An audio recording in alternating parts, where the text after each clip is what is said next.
Hello, sir. Can you hear me now? Yeah, I'm not hearing shit. Fuck's sake. Also, for some reason, the Twitch stream. There we go. Twitch stream's finally working. Sup, ladies and gentlemen. I do apologize. I can't hear Apocalypse. We're trying to fix this. Pixie Dust, Bandadonna, how you doing? Trying to fix this. Not sure what's going on with my Discord. Music is going through. You guys can hear Apocalypse. Nick, thank you for doing something. Really appreciate it. 18 months in a row. Love you, motherfucker. Thank you, thank you, thank you. I can't hear Apocalypse. Why can I not hear you, Apocalypse? What the fuck is going on?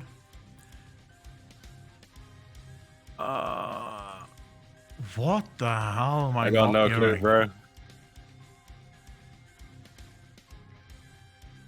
Voice chat. You see, when you speak,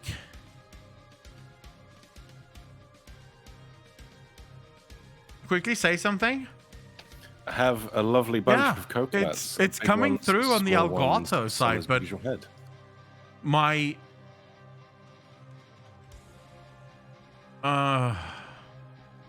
hold on. Say something. Hello, sir. Can you hear me? I still can't fucking hear you.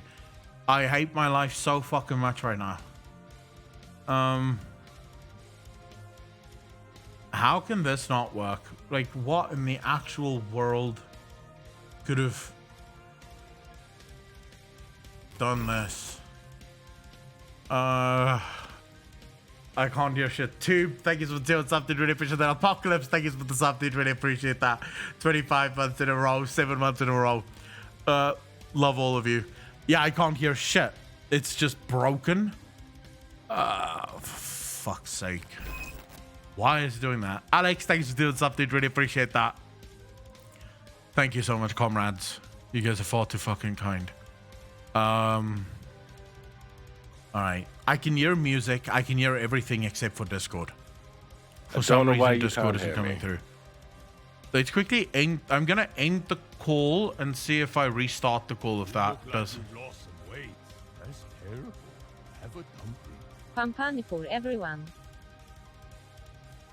Anticipate. Thank you for the 100 bits, dude. Really appreciate that. Hello. I still don't hear you. Jesus fucking Christ. Oh my lord. How is that possible? Everything else is picking you up. Everything else is picking you up. I don't have you muted. That's the funny bit. I don't think I have you muted. No, I don't. Docker says, thank you for the 100 bits, dude. Really appreciate that. Thank you to all of you that's falling for the Skamas train. If you wish to redistribute your wealth to me, I will of course take that. No questions asked. You are welcome to give me all of your wealth. I don't have him fucking muted. Like, it just will not work. It's just going, fuck you. Like, just straight up. It will not work. It is strangely annoying. All right. Speak now, Apocalypse. Hello. Hello, Mr. Akalon. Even if I change your input, it changes nothing on my end. I still can't fucking hear you. For some reason, Discord is not coming through at all. All the voice and text.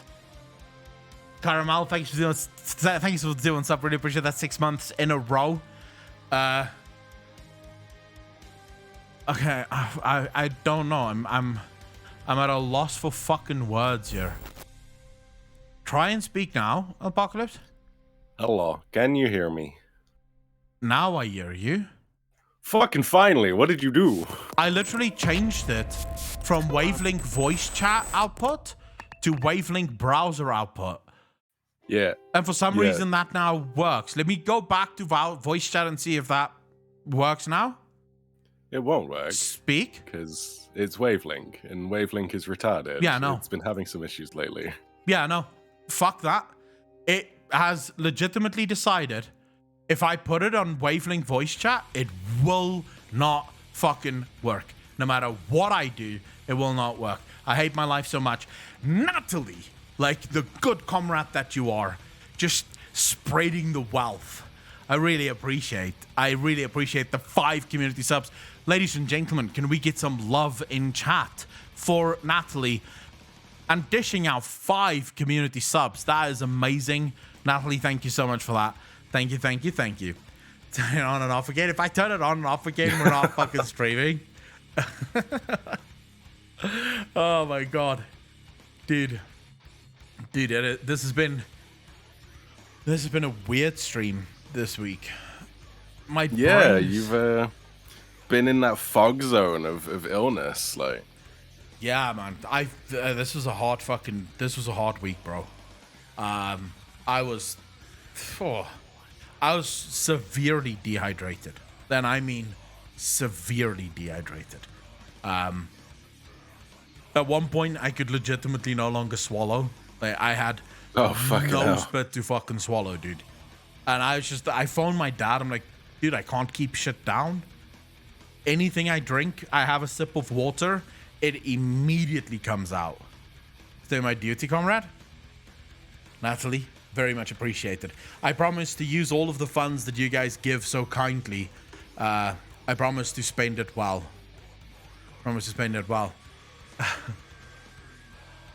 I mean, you're going to be spending it on your move to Cape Town, right? Mm-hmm. Yeah, we'll be using all of the money now to move to Cape Town. And I'm looking forward to this move, bro. It is going to be fucking off the hook.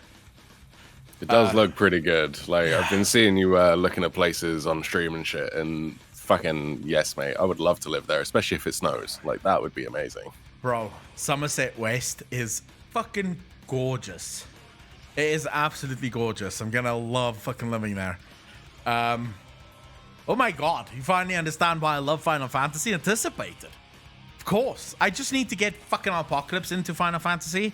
And like never gonna happen, bro. Never gonna fucking happen. Bro, you're so wrong. Although, I do have to give credit where credit is due. Yoshi P knows exactly what the fuck he's doing. I saw the clips of that interview that you were speaking about earlier, and he knows exactly what he's doing. He engages with his community. He understands the memes. He fucking goes hard on that shit. So fair play to him. Credit where credit is due. I love that, dude. Nico Spider, Captain Swanky, thank you for the prime sub. Really appreciate that to both of you. Thank you, comrades. Tsukimi, thank you for the 30 bits. Thank you. Thanks, Tsukimi. How you doing? How much is an Akko sub or is Patreon better? Yogi, wherever. Doesn't bother me. It really depends on what you feel the best place is for you. Like where you feel you're going to get the most out of it. I'm either or. Digit, thank you for the 1 bit, dude. Really appreciate that. All right, so let's talk a little bit about the Yoshi P stuff, the Final Fantasy stuff, because I've been binging on Yoshi P interviews. Basically, the last few days have been League Worlds. Yeah, I figured. I've been watching a lot of the World stuff. Very, very disappointed in Europe's showing at Worlds. We now have 2 teams that's out of Worlds contention. Have you seen the League of Legends developer video? They will be removing the chat in that game because they think the game is too toxic. Now the players are very angry. Zigzags, I have seen it, yes. I think that's just stupid, but you know, it is what it is. Natalie, thank you for gifting the sub. Really appreciate that. Another one. Excuse me. Yeah, Natalie's an absolute boss tonight. Natalie really wants the top spot. Really appreciate that. And of course, to everyone that is following, thank you so much, my dudes. Happy to have all of you here. Just be warned, be forewarned. This is an incredibly degenerate place to hang out. I would say Sunday nights is tame compared to general Twitch streams. Yeah, the Wednesday afternoon streams are a whole different breed. Like, yeah, Wednesday afternoons is pretty wacky. But yeah, just be warned, I suppose. Will it be only no to whatever I on Twitch? We talk about whatever the players want, whatever the viewers want to talk about. I have. We don't come to the off. This is why it's called the After Shill. because it is genuinely whatever the fuck you guys want to talk about. Myself and Apocalypse will talk about stuff because we have stuff that we want to talk about too. But whenever you guys feel like, hey, fuck these two assholes, we've got something we want to talk about, you just raise that point and we'll talk about fucking that. No issues whatsoever. Adoy, thank you much for the first time chat. Really appreciate that. So, what did you make of the Endwalker stuff? Because I know that you're not a big Final Fantasy guy. What did you make of the Endwalker stuff? So I gotta say, I didn't pay too much attention to the Endwalker stuff, but from what I did see, like class design seems pretty on point. Like class design is usually the same, like kind of quality, but yeah, story not keen. Like it's the same standard fucking rote Japanese weebery shit. I don't agree. Mainly because the because you are a weeb. The Endwalker is it's literally the end of the main story, right? This is what's so incredible about Endwalker and so incredible about Final Fantasy. Endwalker is the end of everything as it started in ARR, right? So Endwalker is the end of that story. It's taken this many years, 8 years, I think, for the story to finally come to an end, right?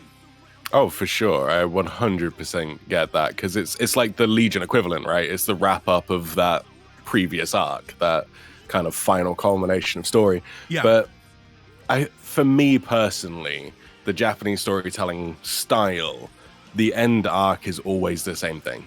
Always the same thing. The power of love, but love is dead. It's the same thing every single time. Still good, bro.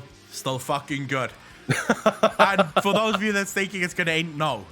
All it means basically is that arc is finishing, and with the next expansion. So just I guess full disclosure, based on what I've heard about Final Fantasy storytelling, patch 6.1 will basically end off.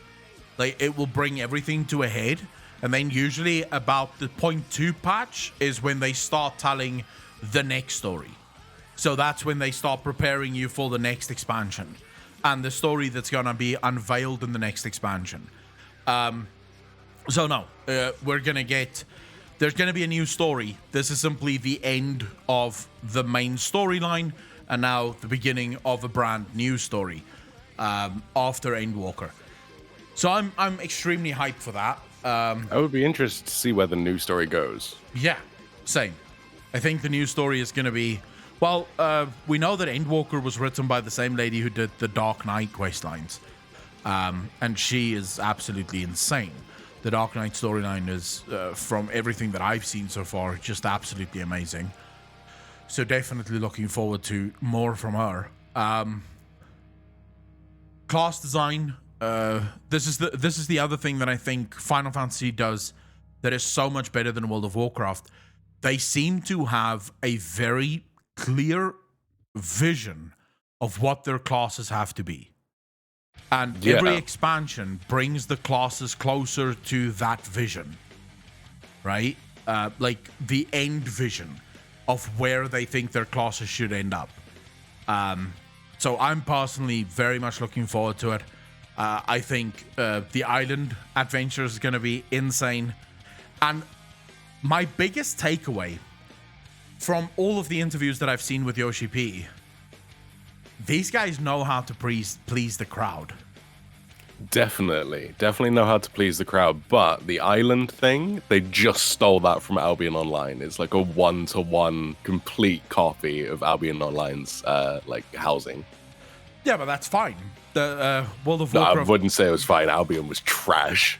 Well, don't ever copy them as something good. Well, no, but I mean, they could absolutely make it better, right? Which, if anything, if everything that they've done so far is anything to go by, they will probably make it better. But World of Warcraft used to steal everything, you know? Well, they still are. If you look at their job postings, you need to have a absolute encyclopedic knowledge of current pop culture references if you can even consider yourself for their job. Banadonna, thank you for the prime sub, dude. Really appreciate that. Welcome to the most degenerate chat on Twitch. Happy to have you here, bro. yeah, I'm very, very on board with Endwalker. Looking forward to finally finishing ARR, getting into Heavensward. I'm probably not going to be at Endwalker when it comes out. You definitely are not if you keep restarting to go fucking ARR again. Yeah, but ARR is so good, though. No, I won't restart this time. I'll keep going now. But no, I'm personally, I think it's going to be interesting to see, especially with Yoshi P's budget, obviously now increasing. I mean, here's the thing, right? Endwalker still didn't have that big of a budget, but the expansion after Endwalker is going to have a massive fucking budget. Like, that thing Hopefully is they can afford voice actors for all their fucking cutscenes this time. Maybe not. We'll have to wait and see. I'm still very excited for Endwalker. I think everything that I've seen so far comes through as perfect. I love what they're talking about. Moldovan Peasant, by the way, thanks for the what's up. Really appreciate that. Definitely excited to see what the future holds. For I want to say for Endwalker, but it's not just Endwalker, right? I'm excited for what the future of MMOs hold. You have New World, which finally people are starting to realize is a shit game. People are getting to the end game now and realizing, oh wait, this is it. Like, I fucking want them. I've seen the Potty Boys Discord, like, and all the fucking shenanigans they're dropping in there about it. It's just like, yeah, fair. We told you. I warned people. I told you the end game sucks. Why? Because I got to the end game twice during beta, and it sucked every single time. So, you know, but it's another MMO, right? And more games, more better. You have Endwalker. Yeah, agreed. I think 10.0 is probably going to rock our socks off. And I saw someone asking, Bandano actually asked us a question that we'll talk about, Bandano, because yes, we have to. But yeah, I think especially with Ashes of Creation, also now just around the corner, MMO fans could be in for a fucking treat, dude. We could, and hopefully, you know, even what's that game that you play? Crowform is already dead. That died. But did the developers give up on it? No, they're still trying to make it work, but it's fucking dead. Let's see, bro, because ESO also died on launch and it got salvaged. It took them a while, but they got it having salvaged. some of the same issues that New World are having with like weaponized reporting with their automated system. So yeah, unless they fix that, which they've said they don't intend to fix at all because it works, it's gonna be dead. Well, okay, then fuck that game. But it's still good for MMO gamers all round. ESO seems to be going strong still, and I actually have this plan, right? That's what I'm gonna be doing on the YouTube channel. You guys can look forward to probably within the next 2 weeks or so. There's going to be a lot of Final Fantasy videos coming your way. Most of it is going to be just reactions to the story. You know, my first time, I recorded my first time in the Golden Saucer. And of course, fucking up the jumping puzzle completely. I thought you had to do the jumping puzzle as quickly as possible. I didn't realize you had to collect shit on the way up. Oh, no. So I finished it within 5 seconds and I was like, this is so easy. And then realized, well, it is easy if you just follow the easy path, but then you also don't unlock shit. Right. Yeah, so that was a bit of a fucking gamer moment. But I'm also going to be playing some Star Wars in the very near future. Star Wars The Old Republic, because I've had a ton of people asking me to play that. So I'll give that a go. I've never played Star Wars The Old Republic. So gonna be giving that a go. Probably give you some of my videos and thoughts on that. I'll play some ESO. I'll basically play like a bunch of MMOs. So if you have specific MMOs that you would love for me to play, make your way over to Discord. And you can let myself or the mods know on Discord any games that you would love to see me react to and play. Well, I was recommending one for years, and you're like, no, I don't want to try it. I'm scared of PvP. Meh, meh, meh, meh, meh. But you should really try Return of Reckoning. Yeah, but it's PvP, bro. Money. Thank you Not for the all sub, of it dude. Really now. appreciate that. Yeah, but fuck PvP. No one cares about PvP, bro. You would actually enjoy it, because when we got you to do PvP in WoW, you actually enjoyed it while doing it. It It's just when you're not once. doing it, you're like, fuck it. Nah. Look, PvP is like having sex with a hooker, right? It's fun as long as no one finds out or until it starts to burn. That's it. That's PvP. I don't like PvP. I prefer PvE stuff. It's more fun. Mad 'cause bad. I am bad at PvP. I'm not even gonna fucking lie about that. I'm terrible at PvP. But right, so we do have to. I saw a few people actually asking about this. We have to talk about the ultimate copium. Tauri. Oh, fuck it, no. Like, what is there to talk about? It's gonna be different, bro. Yeah. It's gonna be different. Well, no fucking shit. It's a whole new X-Pack. Bro. It's gonna be different, bro. It's totally different, yeah. It's gonna be different, bro. It's like, look, I don't want to give spoilers or anything here, yeah, but it's gonna be different, right? So, how different do you think is it gonna be? It's gonna be about as different as having an apple pie instead of an apple pie. You think so? You think? I think it's Blizzard gonna is- be the same shit with different names, yeah. You really think Blizzard is incapable of delivering an actual good experience at this point? I mean, just look at what their focus is right now. Removing the word damsel, removing the word domination from the expansion called Chains of Domination. Wait, they're removing the word domination? Yep, it's now a no-no word. Where? When? Someone went to make a character called Domination, and it was filtered for bad language. Did someone tell them that their game is literally called... The Sanctum of Domination is literally in Right. the fucking game. I mean, I'm gonna be I'm gonna be real with all of you. I don't think Blizzard is capable of bringing out a good game. And the reason I don't think they're capable of bringing out a good game is because I believe that the developers who truly cared about the game have left. And I'm not even talking about those developers that were complete scumbags, right? I'm just talking about the general developers who actually cared to make a good game. I don't think they're at Blizzard anymore. Right. They're 'Cause not. I would have fucked off, right? If I was working for Blizzard Entertainment for the last 6 years, I would have been gone. Because I would have been like, wait a second, we're not going to make a good game? I'm just going to leave then and go join a company. I have a friend, right, who left Blizzard for exactly this reason. They left Blizzard to go work on what I consider to be one of my favorite games that I've played in the last 2 years. I won't say which game it is because, well, it will almost definitely give away who it is. But this is a developer who worked at Blizzard Entertainment. By the way, Apocalypse, thank you for the gifted sub. Comrade, spreading Had the to be wealth, done. brother. Redistributing that wealth. His comment deserved a fucking sub. Like, wow, chains of coerced kings, or cock for short. Painting here. That is a fucking great comment.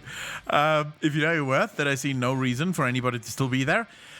Banadonna very much agree. Naltarak, I do have no, was it? Yes, I do have a friend in China.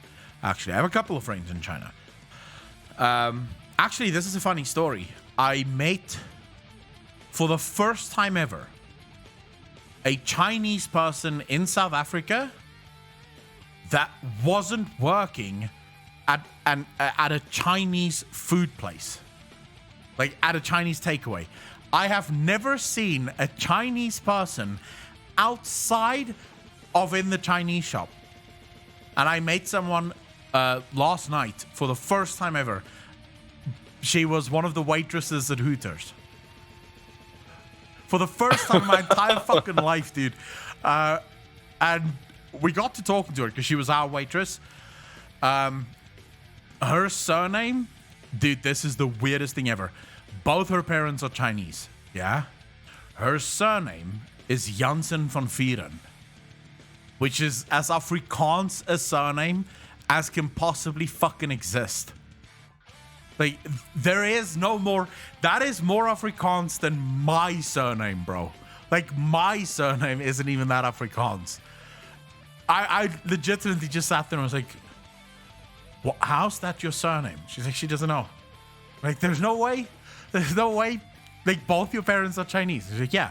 My dad's from China, my mom's from China. Like, but then how the fuck do you have that surname? That doesn't make sense. Like, on no level does that make sense. You're over there trying to work out how someone has a surname, and I'm over here like you went to Hooters. That's why you got food poisoning, bro. No, I got food poisoning from a place called The Office, where I ate snails.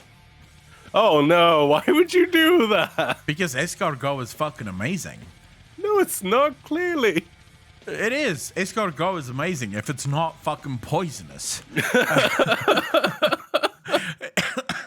But I actually didn't have food poisoning. I had stomach flu, which I probably got somewhere. I don't know.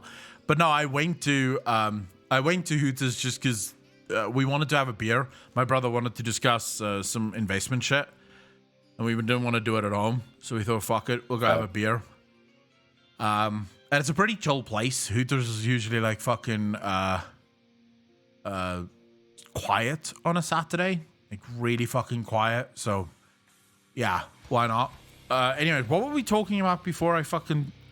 Oh, yeah. I think most of the great developers have left Blizzard at this point. I think most of them have... I'm not saying all of them, because there is still obviously people like Terran Gregory, who is phenomenal at what he does. I do miss Terran. Like, I know he's still in the Discord, and I know and understand exactly why he left, like, the public view, right? Especially with all the shit that was going on. I completely understand that. Yeah. But we miss Terran. He was great. Terran was a lot of fun to hang out with. But also, I think I'm making so many enemies right now that it's going to be a while. Yeah. I think before anyone hangs out with me. Because if you've been on my Twitter, you will know it's an absolute war zone over on Twitter. I have definitely seen some of the shit, yeah. Yeah, I'm taking no prisoners. I'm treating Twitter as my out. It's my outlet. It's where I release all of my frustration so that I can actually make just proper videos. See, if you really want to go down that road, all you need to do is put the Bugs Bunny gif, right, of the hunting season, and just put deer season and have the Blizzard dev that blocked you. Oh my god. Yeah. I mean, I could probably do that. I do have where's that meme? There was a meme. Well, I'll quickly... Let me just see here. I think it's on my Instagram. I think it's Instagram. Hold up, I don't Instagram enough. Dude, I don't fuck with any of it. I don't even have a Twitter. Like, look at this.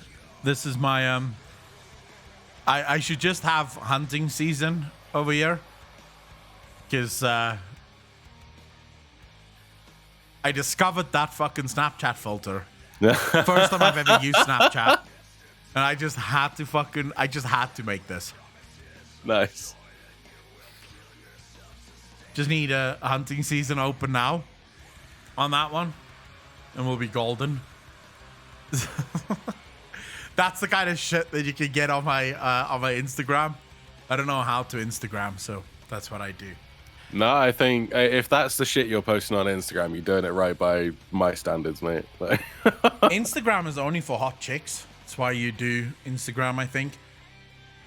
I don't think guys can really do Instagram. I don't think it works as well. But anyways, just to bring it back to Bandano what you asked, Towley's saying that this World of Warcraft expansion is going to be different. I mean, as opposed to fucking what? Like, it's going to be different because there's not going to be male or female. It's going to be homogenous blobs. There's not going to be a raid boss because you can't have a boss or beat up your employer. It's going to be a union defender that you have to go beat up. No, you can't have. They're trying to unionize. You can't have that. Yeah. Capitalism defender. There we go. There we go. Yeah, it could be a capitalist. Because it's got to be a communism parade, isn't it? Like, yeah, I think that could work. Look, when you say it's going to be different, I just want to say, Towley's done this before. He said BFA was going to be different as well. And of course it was different. It was shit. Which is still different, right? So we'll see. I personally don't like. So big brain question time. Does WoW survive if 10.0 is shit?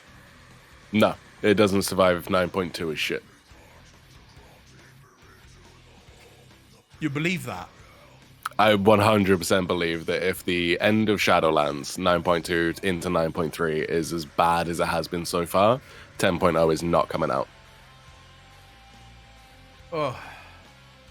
See, chat's also going, no, probably not. So how do they avoid failing?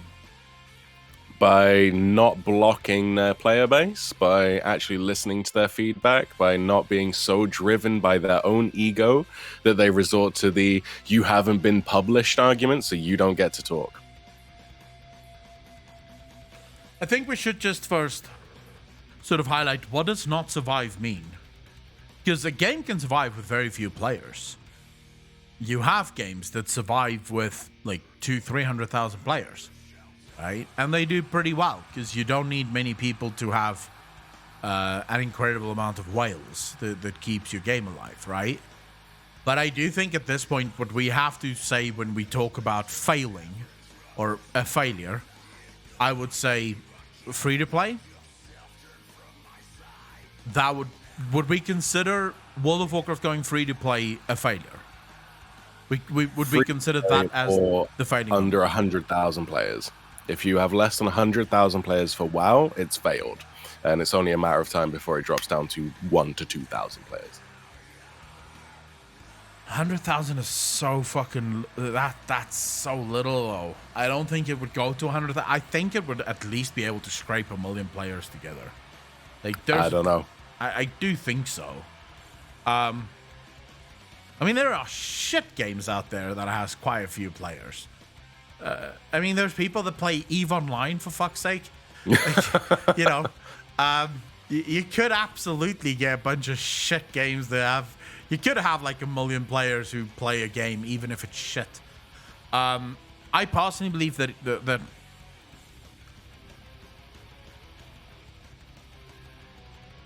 See, here's the big question. 9.2 or 10.0? What's the cutoff? What's the most important date here? 9.2 or 10.0? 9.2, I think, because with what we've heard about what's going on with the fix it or get the fuck out kind of mentality that's going on at Blizzard right now, they're on their last chance. This is the prove to us you can do 10.0. And if you can't do that in 9.2, you're not getting 10.0. So I think for most players, they would put up with a shitty 0.2, 0.3 if 10.0 is good. Yeah. Like the putting up with WoD to get Legion kind of mentality. But we put up with BFA to get shit. The funny with thing that is, mentality. The funny thing is, they can fix 9.2 by doing very little. Oh, definitely. They basically just have to remove a bunch of shit, and 9.2 is fixed. They literally just remove domination shards, remove the covenant system. It has failed. Doesn't matter how many times you try to tell us, Ian, that this is a good system.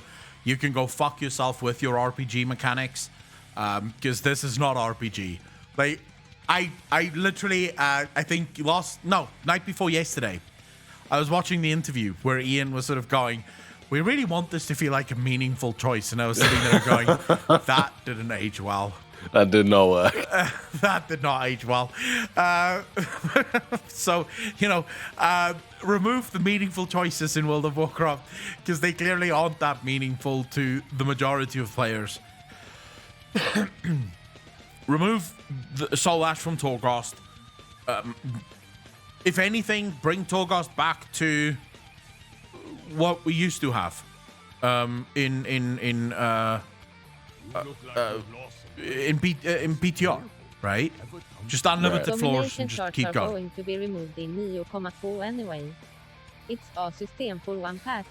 Of course, will be removed in the next. Zig, yes, but what we're talking about is it shouldn't be replaced by something else. It should be removed as in, that's it. It's the end of the fucking road for it. But there's something else that was very interesting to me that was actually brought out by Mr. Cheng, Wyatt Chan, I think. Wyatt had a very interesting what's his fucking surname again?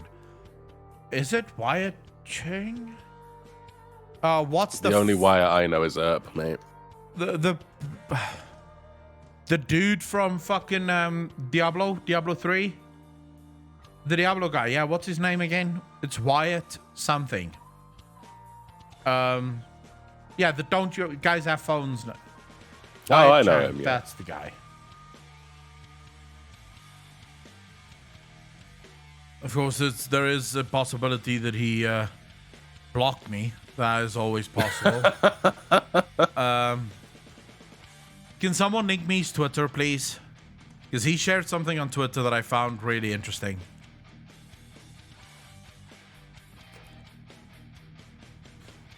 Could probably just search Diablo Immortal and I should be able to find the fucking asshole. I'd be well surprised if he actually... Here we go. I have him. Is it him? Doesn't look like him. Might be him. Let's quickly see here. Is it this one? Okay, let's quickly see here. Oh yeah, here's the one. Okay, so he's actually talking about the AH here in Diablo 3, right? Where he's sort of talking about and this to me was very interesting. He says, gonna set the record straight on Diablo 3 tidbit. This won't be popular, but I feel with D2R on everybody's mind, now is a more relevant time than others to bring this up, with the design lessons I learned at the end thread. I often hear the phrase, Diablo 3 was tuned around the AH. This is false. Many players certainly had experiences. The Diablo 3's tuning forced me to use the auction house, but that's different than design intent, which is very true. This is something we spoke about a few months ago. You have player promises and then you have developer promises. Player promises isn't always the same as developer promises. And sometimes what you promise as a developer doesn't quite hit the mark that you thought it was going to hit. But in this, he actually talks about first important design lesson is obvious in hindsight. We should have had more public testing. We had public testing available up until Skeleton King, which was nowhere near enough. Public testing needed to include more of the content, needs to go for longer on the order of months, and we needed to build more time on the development schedule for soup tasting. When building out a schedule for games at this scale, one needs more buffer time for major design pivots based on lessons learned. This buffer time should be on the order of 2 to 3 months, not days or weeks. This, by the way, is the single biggest thing I think World of Warcraft is missing. This message from Wyatt Chan. This is what World of Warcraft misses. They have their PTR, but they never have enough time to actually fix the stuff that players complain about in PTR. So my question is, what's the point of PTR in World of Warcraft? To ignore the feedback, to delete all the forums, to tell the player base they're wrong, and like I don't know, like that's what it should be there for, right? Is to have the public testing, to take that feedback, to actually deal with it and change things in time, but that's not how it's used. See, for me, when it comes to public tasting, I would argue that should public tasting not look very similar to A/B tasting? For those of you that don't know what A/B tasting is, it's quite common in marketing. But A/B tasting is basically you take two concepts, right? A and B. You taste A, you taste B, you take the feedback from both, and you choose the one that is the best, right? That's what PTR should be, right? It should be an A/B taste. We have, say, for example, Torghast. We have unlimited floors, then we have this limited floor one. For a month, we're going to taste unlimited floors and see what people think. Then for a month, we're going to taste the sort of limited floors and see what people think. And then based on that feedback, we're going to choose the one that is the most liked by the player base. The problem, as I can see it, in World of Warcraft almost consistently, is that it takes them so long to reiterate on things that by the time it dawns on them that the players aren't enjoying it, it's too late. There's no way to fix it now. You can't release it like this. It's just, yeah, that's how you get it now. So for me, I think Blizzard should play it safe with 9.2. I think fix the majority of the game, right? Remove the stuff that people have been complaining about. Make the game more friendly to players that just want to play. Have your raid, have a couple of dungeons, but don't try and win people back in 9.2. I don't think they have the time for it. And I think if they try, they might end up failing. And then put all of your eggs inside your 10.0 basket. I would agree to a certain extent that to make big sweeping changes, wait until 10.0. But there are many steps that could be taken in 9.2 and 9.3 that don't require these gigantic changes or even a lot of money investment. Just actually paying attention to your player base would be a great fucking thing. Like, for example, this is never going to happen, but 9.2 comes out and you can reforge your weapons again. Just weapons, not armor, but your weapons at least. That goes a long way to fixing a lot of this bad attitude. I agree. But now, when? Yeah. When is 10.0? Actually, let's start with 9.2. When is 9.2? When is 9.15 gonna fucking launch? I think is the first question. When do we get 9.15? 9.15 will be a Christmas patch. 9.2 will be out with the book at the end of February. They won't have enough time. If 9.2 comes out in February, they don't have enough time. They do if it only has a month's worth of content, planned content.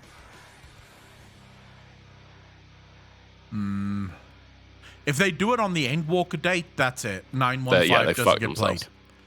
If it launches anywhere near Endwalker, 9.15 doesn't get played. They would have to release it about a week and a half before Endwalker to at least allow for a week and a half of people logging in to play it while they wait for Endwalker. If they try to launch on the day of Endwalker, no one's playing it. People are just playing Endwalker at that point. But even then, how far do we think... Like, have you heard any rumors on 9.2 and how far in development 9.2 is? Not that you can really say, to be sure. But, yeah, it's out there. See, I haven't heard anything about how far along in the development cycle 9.2 is. I know that a lot of 9.2 has been cut. I do know that for sure. That most of what was planned from the beginning has now been rewritten. That might be a bad thing, by the way. That was definitely a bad thing, because they changed their end game, they changed their end result, and they had to backtrack and rewrite a lot of stuff to make that now make sense. It's gonna be interesting to see if they can pull it off. It's gonna be very interesting to see if they can pull it off, because I don't know if they can. Let me put it that way. Especially when you pivot on such a short time period, you're almost guaranteed to fail. Oh yeah, it's definitely not gonna win them any fucking friends with what they've replaced it with. Now would have been the time to basically get stuck in. This is where I would have had respect for Blizzard. If they said, okay, look guys, we realize that you guys don't like Shadowlands, but we have a story to tell and we're gonna fucking tell it. And just keep going, you know? Make the changes as you can to make the game more fun. But at the end of the day, tell your story. Get your story done. But yeah, it's probably gonna get denuzed. See, the thing that bothers me about it is the direction that they're going with to avoid anything related to the issues that have been going on at Blizzard. They don't want to associate with that toxic masculinity culture anymore, that frat boy culture, etc., etc. So they've redone a whole fucking bunch of story that was about fighting this toxic masculine fucking person. Like, the original story would have actually been what they're trying to say, but they don't want any references or any connections, so they removed it. It's like, it was the perfect story anyway. What the fuck are you doing? Yeah, but it's because Blizzard is run at the moment by ideologically driven developers, right? At this point in time, the Blizzard development staff are all ideologically driven. They think in terms of ideology. They think in terms of politics. It is just a cesspool at this point. They have taken the sickness that is Los Angeles and San Francisco, right? And they have basically plunged their game knee deep in the cesspool that is Los Angeles and fucking San Francisco. Because here's the thing. The vast majority of the world couldn't give two fucks about if Los Angeles and San Francisco drifted into the fucking ocean tomorrow.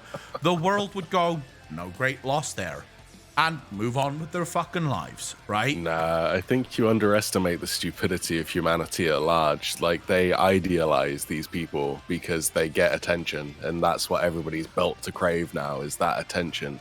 And a lot of people just fucking dribble into their own fucking t-shirts to get even close to that recognition. Just look at our favorite Blizzard employee on Twitter, right? Like, at the moment. Yeah.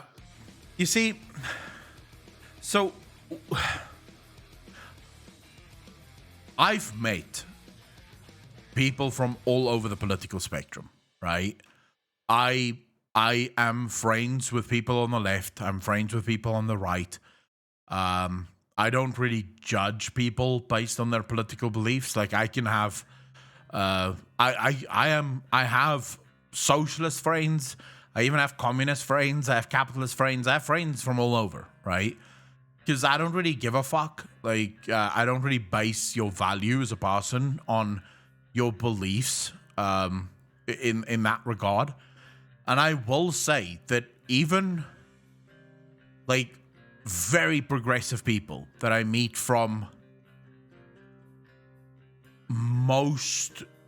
almost everywhere in the world look at stuff that comes out of Los Angeles and San Francisco and think to themselves, yeah, that's just fucking bananas. Right. Like, the vast majority of progressive people are progressive insofar as they believe in human rights. You know, they believe that regardless of who you want to love, you deserve to be treated with dignity, right? And they believe in equal rights for everyone. They don't believe in all this other bullshit that is pushed in Los Angeles and fucking San Francisco. So, and the problem is, this is where Blizzard is, right? Blizzard is embroiled in the San Francisco, Los Angeles mindset that is as toxic as it is dangerous. Yeah, I don't know. maybe I'm just getting to be an old man. Maybe that's what it is. Maybe I'm just being a fucking boomer. But I fucking hate people now. Like, it's gone further than this participation trophy mentality. Like, they want an award for just existing, not even participating, just existing. They want clout and they want rewards. And it's like, no one gives a shit. You are nobody. Who the fuck are you? What have you done? Man, it is just, I don't know. To me, it just feels like, and that you have to admit, watching the Yoshi P interviews, he is so fucking human, dude. He is so down to earth, so almost grateful to be able to talk to the people that love his game. It's astounding. It's astounding to see that coming out. And if that makes me a fucking weeb, then so be it. Then at least I have a pretty good fucking producer. No, like, fair play. As I said earlier, you do need to give credit where credit is due, and Yoshi P does deserve a lot of credit for what he does, because he does know exactly what he's doing and why he's doing it. But it actually goes back to that conversation about Christy Golden that her tweet that she recently put out that we had in the politics channel on Discord. It's that kind of mentality of, you don't get to tell me how to raise my children if you don't have children. And it's the viewpoint of their creation as babies, right? This happens when you're an artist. You are emotionally invested in your work. So Christy Golden sees it as her kid alone that she gets to raise. You don't get to tell her what to do and how to raise her kid, even though the kid shit the fucking bed. Yeah. Yoshi P's got a kid, and you're like, dude, Yoshi, do you think that you should really be wearing a dirty diaper? And he's like, oh, so I didn't notice. Let me clean that up right now. True. I mean, the WoW developers have basically stated in so many words, this is their game. They want these changes and to fuck with the player base. The player base and what we want doesn't really matter. Zucchini. My house, my rules. Comrade, thank you so much for the 5 community subs. Really appreciate that. Zucchini, thank you. With some hearts in chat for Zucchini. Come on, guys. Say thank you. Spreading the wealth.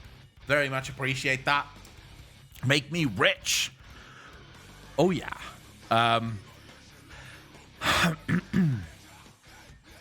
don't know. Dude, I'm at a point where I'm genuinely tired. I'm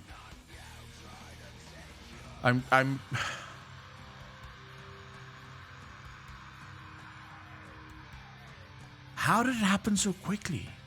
You know, that's sort of the yeah. I just want to know, how did we get here so fucking quick though? Like, it wasn't that long ago that I was looking at the future of WoW and thinking, oh my God, I can't wait.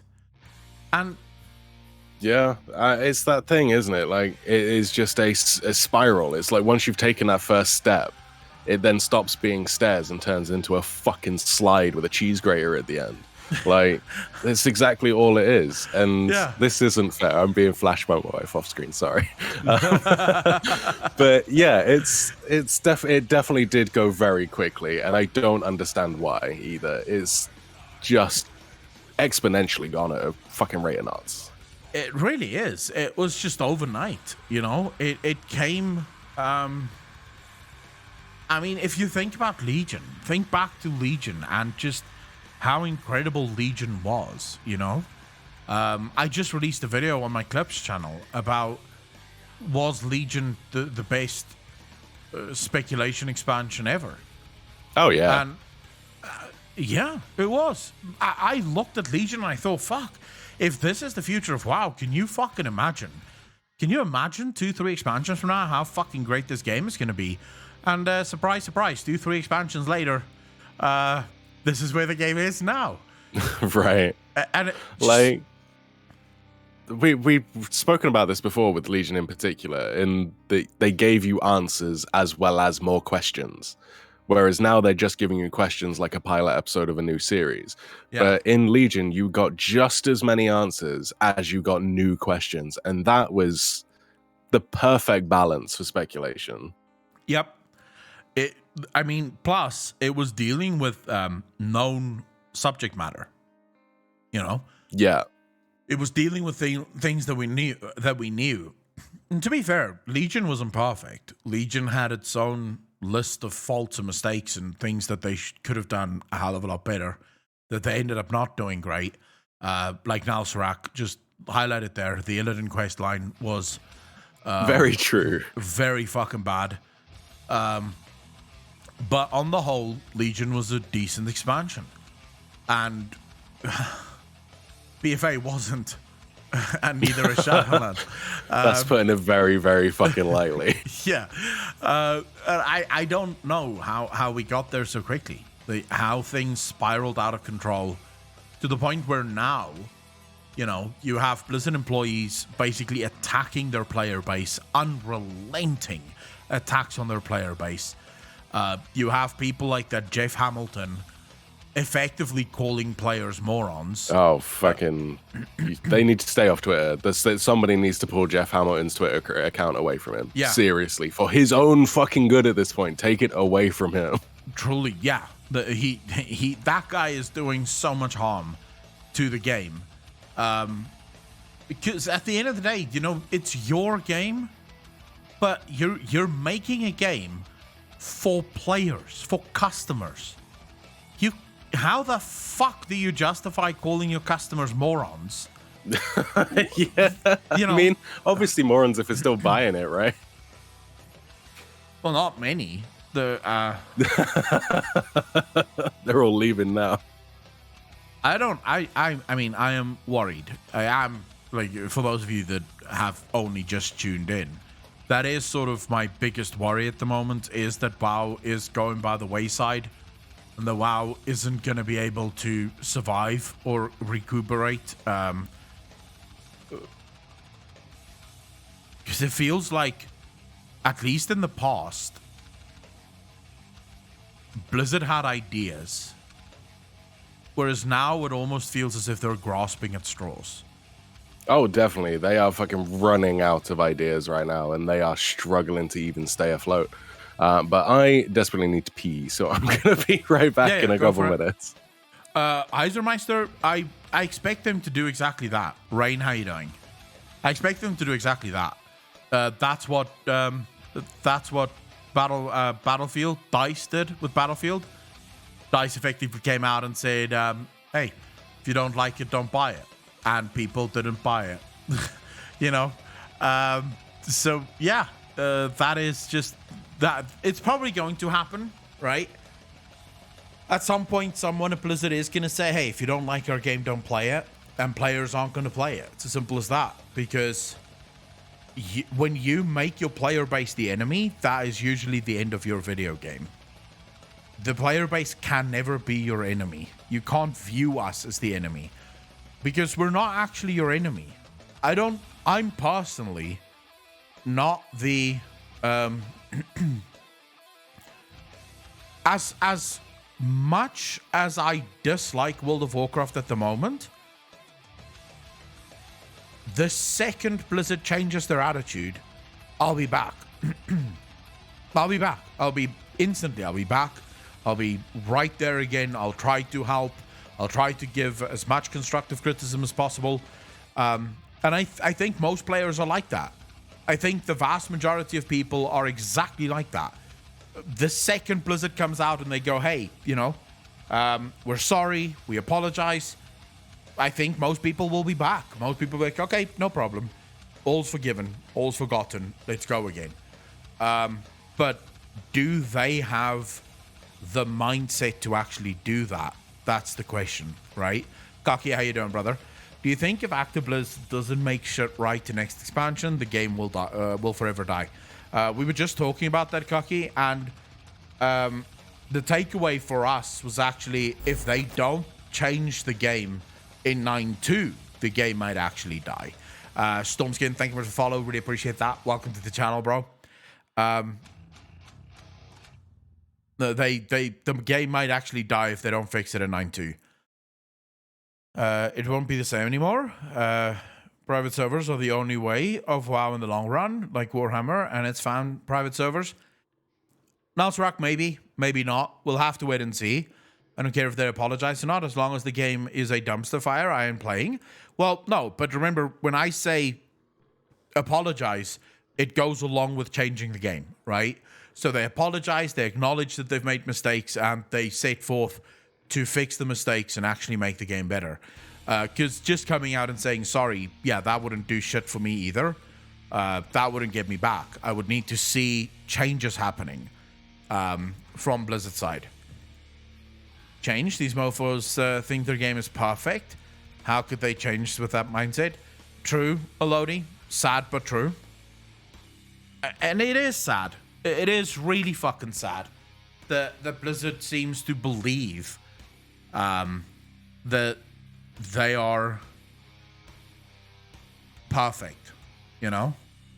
That is very sad.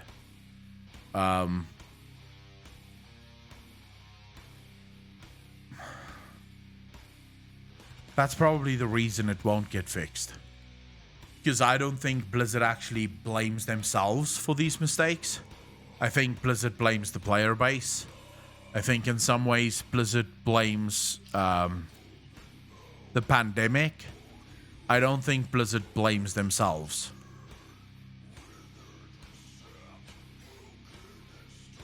Berserker Guts, the point was, if 9.2 sucks, right?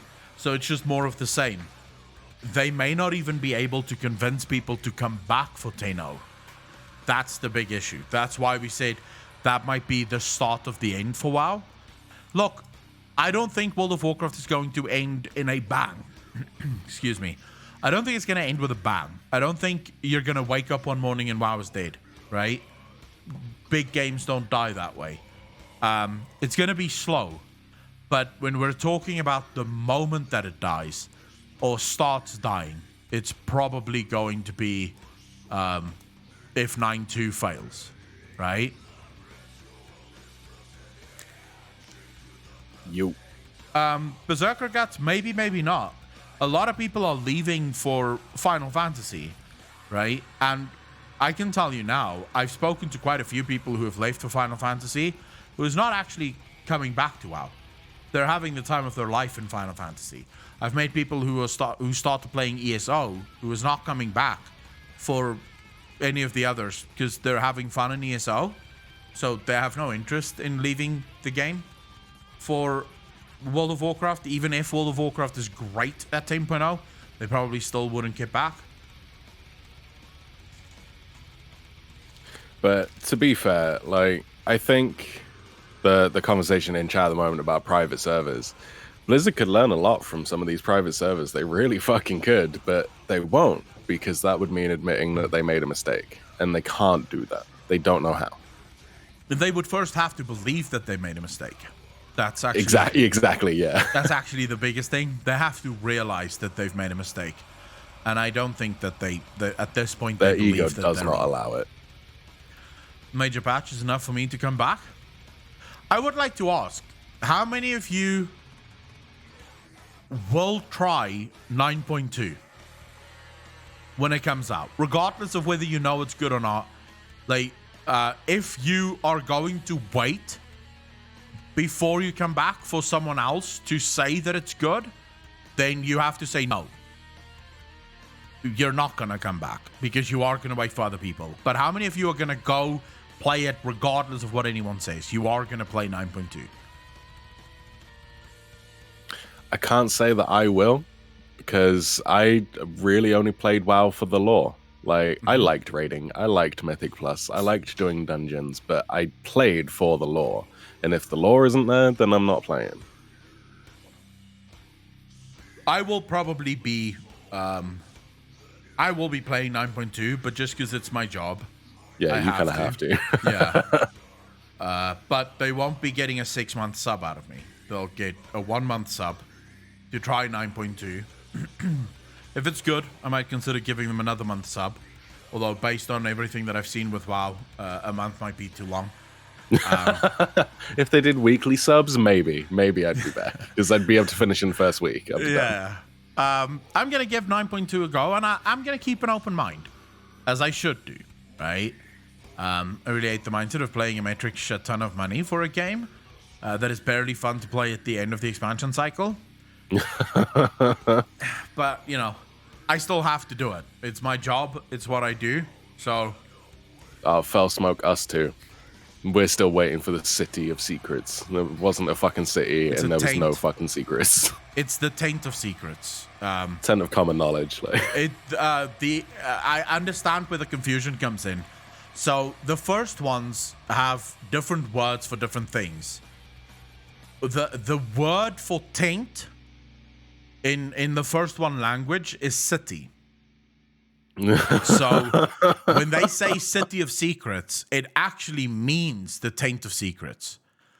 So that would be Korthia is not so much an abundance of secrets as it is a collection of veiledly hidden like tidbits. Nilly, how you doing? Cave of questions, more like it. Yeah. Fucking Korthia, dude. Korthia might be the biggest letdown in the history of World of Warcraft. Biggest bait. Like, by a mile. It had so much potential. Again, this is Blizzard's fucking issue, isn't it? Like, so much potential, they just shit the bed at the last moment. If they still had archaeology, Korthia would have been the perfect fucking place. Oh my god, yes. Korthia, archaeology. I mean, I would have been there every single day doing that shit. The word for flashlight is also city. Remember, Oribos is called the Eternal City. The word for flashlight is also city. So, yeah, well, for me personally, Korthia was just, it was disgusting. Seeing Korthia for the first time and realizing that this is not what I paid for. This is absolutely not what I paid for. This is not what I wanted. That was sad as fuck. I just want to change this text to speak because I can't fucking hear what this lady is saying.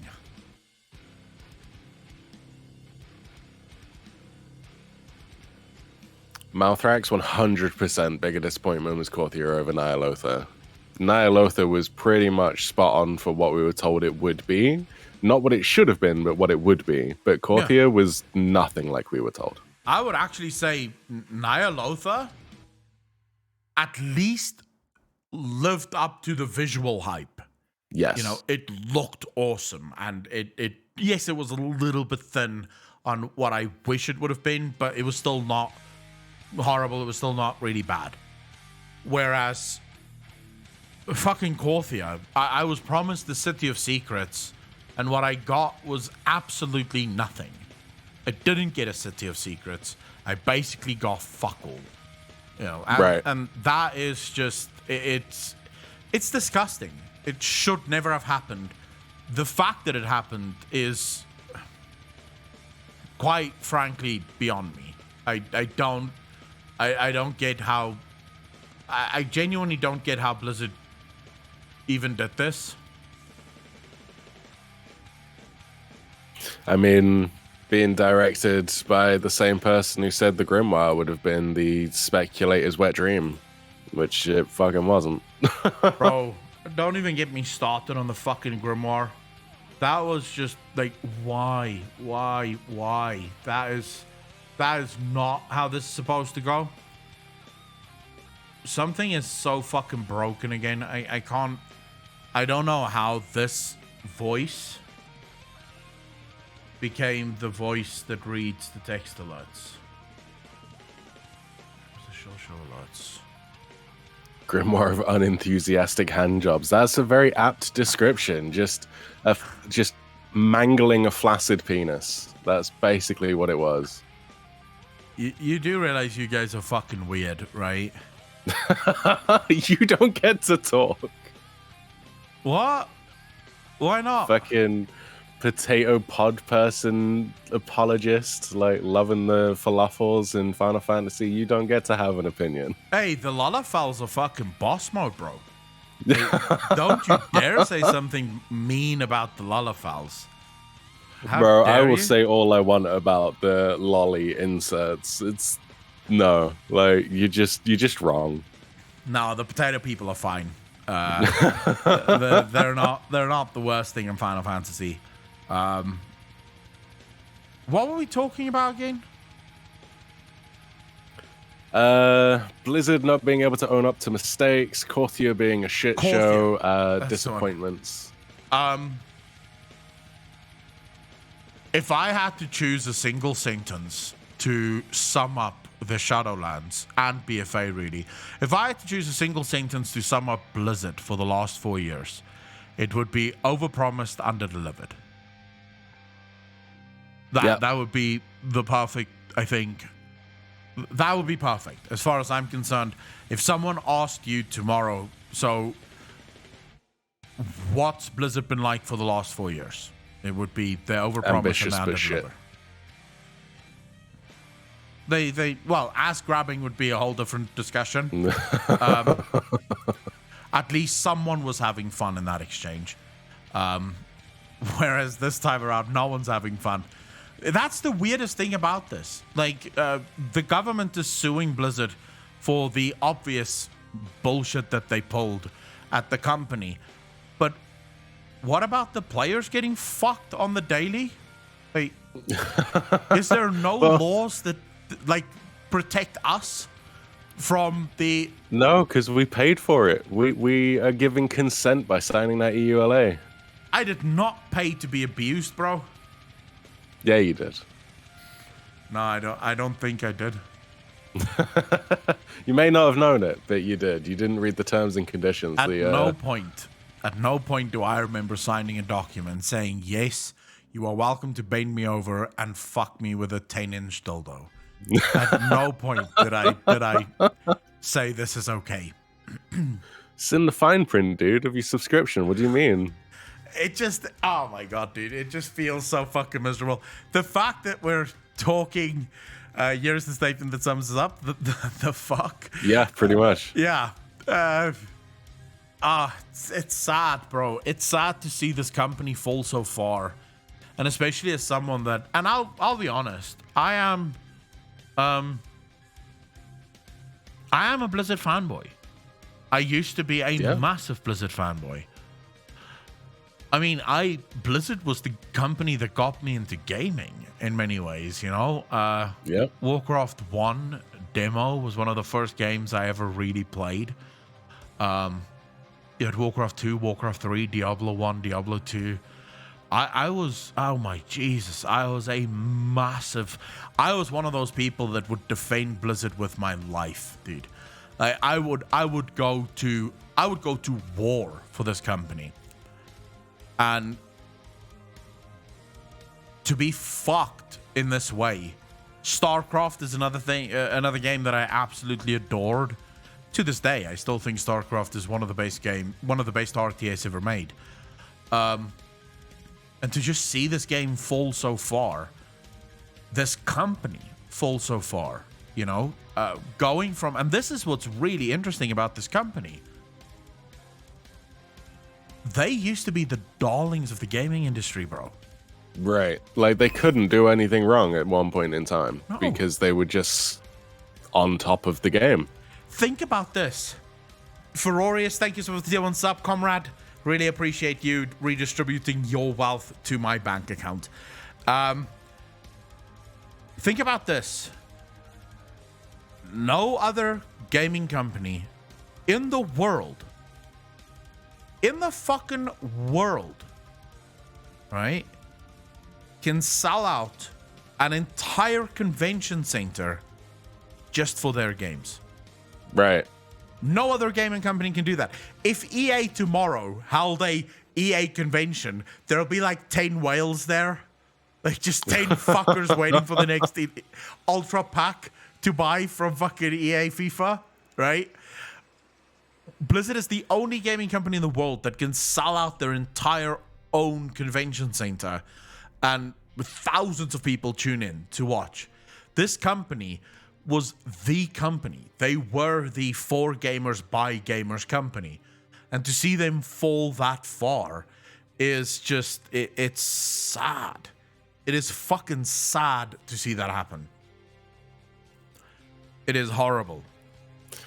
Do you reckon we are going to get a Final Fantasy fan con soon, now that they've got the population? Don't they do fan cons? I think they do. I know I know Yoshi P got cosplayed once. He dressed up as like a cat girl or something. Yeah, they do. It's called the Fan Fest. It's called they do. They have a similar. But here's the thing: it doesn't really count because it's the Final Fantasy Fan Fest. It's not the not just for a game. It's not Squeenix Fan Fest, right? Blizzard was able to fill halls with all of their games. Blizzard, the company, was able to fill halls. This is just one game, right? Final Fantasy, their fan fest, that's great, no problem. But as a company, I don't think many people would go out to see Squeenix. They could even call it Squeenix, and I don't think many people would go watch. But Blizzard was able to fucking pull that off. Anyways, let's not talk about the negative too much. What games have you been playing the last week? I have been abusing the shit out of RimWorld. I have put a lot of time and effort into RimWorld lately. I'm fucking sucked in, bro.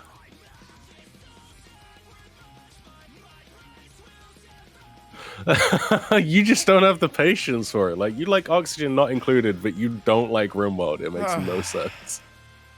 I would rather have my cheeks clapped by an elephant man than fucking play RimWorld, bro. It is a miserable game, oh my fucking god. It's so good, dude. So good. I hate that fucking game. I've been playing Far Cry 6. And it is so shit, it's good. I gotta give credit to those games. Like, I love those games, those movies that are just so bad they become good. Bro, the acting is, to say that the acting in Far Cry 6 is bad, right? It would be an understatement. The acting in Far Cry 6 is abysmal. And now what I want you to think is that Joey episode in Friends where he said they called me abysmal and he believes that that's a good thing. Oh, right. Yeah. The acting is like they go into these cinematic moments, right, with Far Cry 6 where they're supposed to give you this massive story and the acting is just not really there. It just doesn't really feel like it's there. The world is beautiful. It's a gorgeous, gorgeous world. It's jam-packed with everything that you expect from a fucking Ubisoft game, which of course is a lot of time wasting and a lot of same shit, right? You just do it the whole time.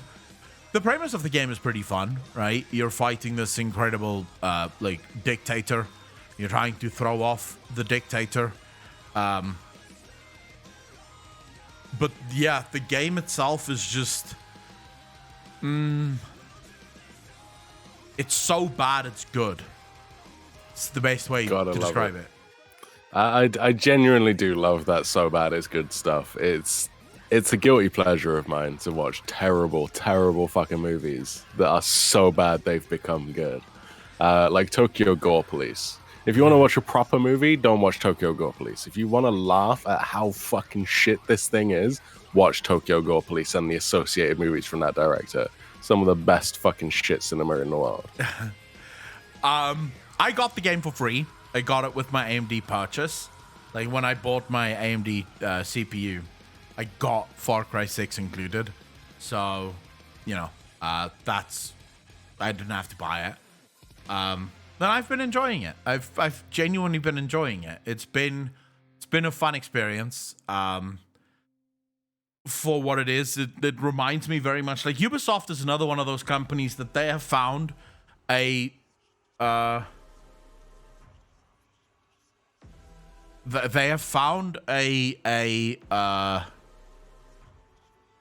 formula that works, and now they do it in every single game. Right? Be it Far Cry, be it Assassin's Creed, doesn't fucking matter. It's the same formula over and over and over again. You get these checkpoints that you have to clear. You get these bases that you have to capture. It's always basically exactly the same fucking thing. Very little change. I've been able to basically headshot everyone in the fucking game with my sniper rifle. No questions fucking asked. They have a sort of crafting system that is about as deep as a puddle. There's almost no real crafting. They have these resolver weapons, they call them, which is so stupid because it's just bolt weapons that's crap. They call them the ultimate weapons, but they're just crap. I've taken down my fair share of ultimate weapons in my time. So yeah, I've been having. It's one of those games. If you want to play it, by the way, chat. It's one of those games that you just have to, like, you just brain dead it. You know, it's one of those games you just log in, you have a good time. It's beautiful to be in the world. You drive around. My favorite is the helicopters. I fly them into civilians, and then the game keeps telling me don't kill the civilians. And I just go, oops. So yeah, I've been doing my bad. Yeah, I've been doing a lot of fucking flying of helicopters. I'm not even playing the story at this point because the story is just shit. But yeah, no, having fun with Far Cry 6. I don't know what else to play really when I'm not streaming. Like from tomorrow, well, actually I won't be able to stream tomorrow. I have people coming to watch look at the house. But the day after tomorrow, I'll be Tuesday. I'll be back, and then we'll play some Final Fantasy on stream. But when I'm not playing Final Fantasy, what the fuck am I playing? You know? I With don't know. yourself at this point, like. Oh, there is actually a game, Riftbreaker. I want to play Can't Riftbreaker. say I've ever heard of it.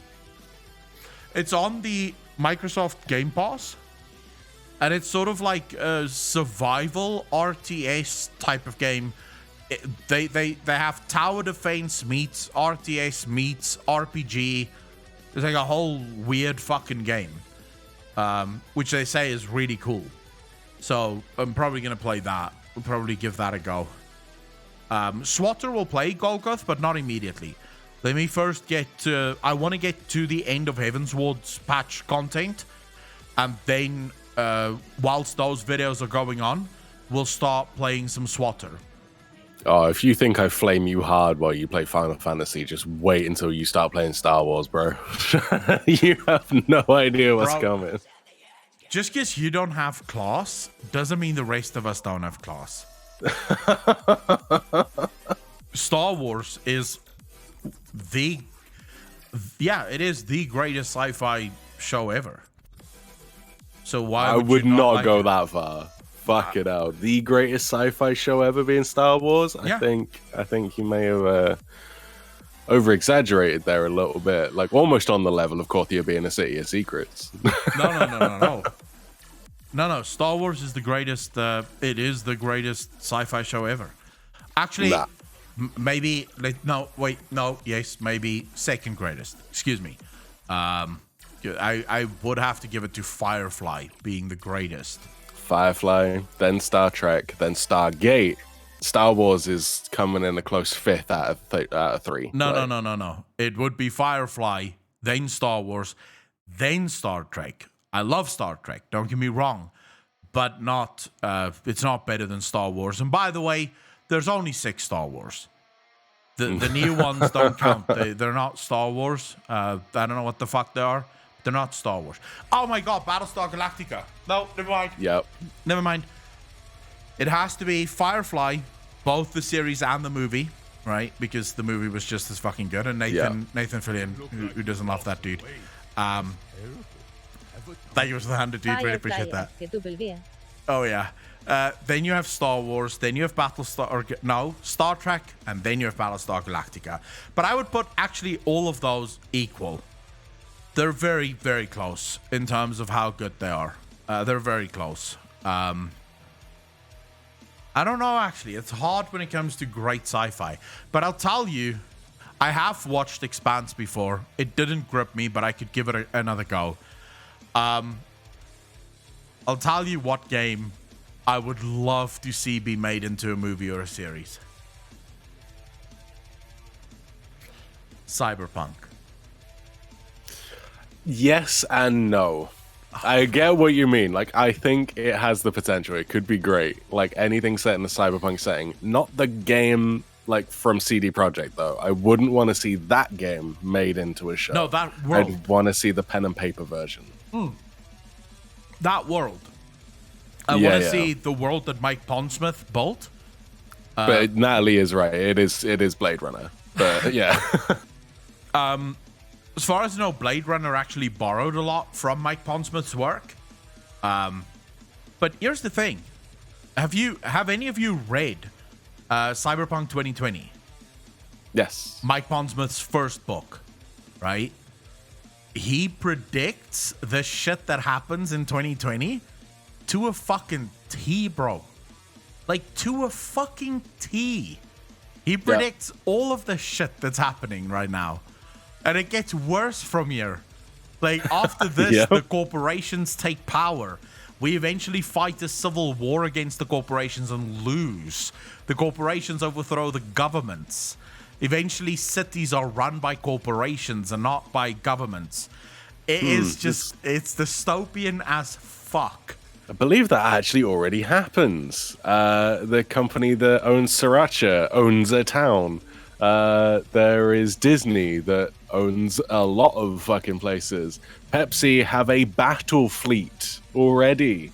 Like Pepsi has a battle this fleet? is happening. They do. They have a battleship. For what? I think they actually have 3 that they were given in payment for a deal that they made. Why the fuck are we giving soda companies battleships? Because they got to take down the competition somehow. Oh my Jesus. But no, for real, that is an actual common knowledge fact. A little bit of trivia there for you. Pepsi does actually have a naval fleet. I did not know that. So it's not as common as you might think. That doesn't mean shit if you don't know, because you don't know a lot of things that are common knowledge. I know everything that is worth knowing. How many people in chat have played Cyberpunk?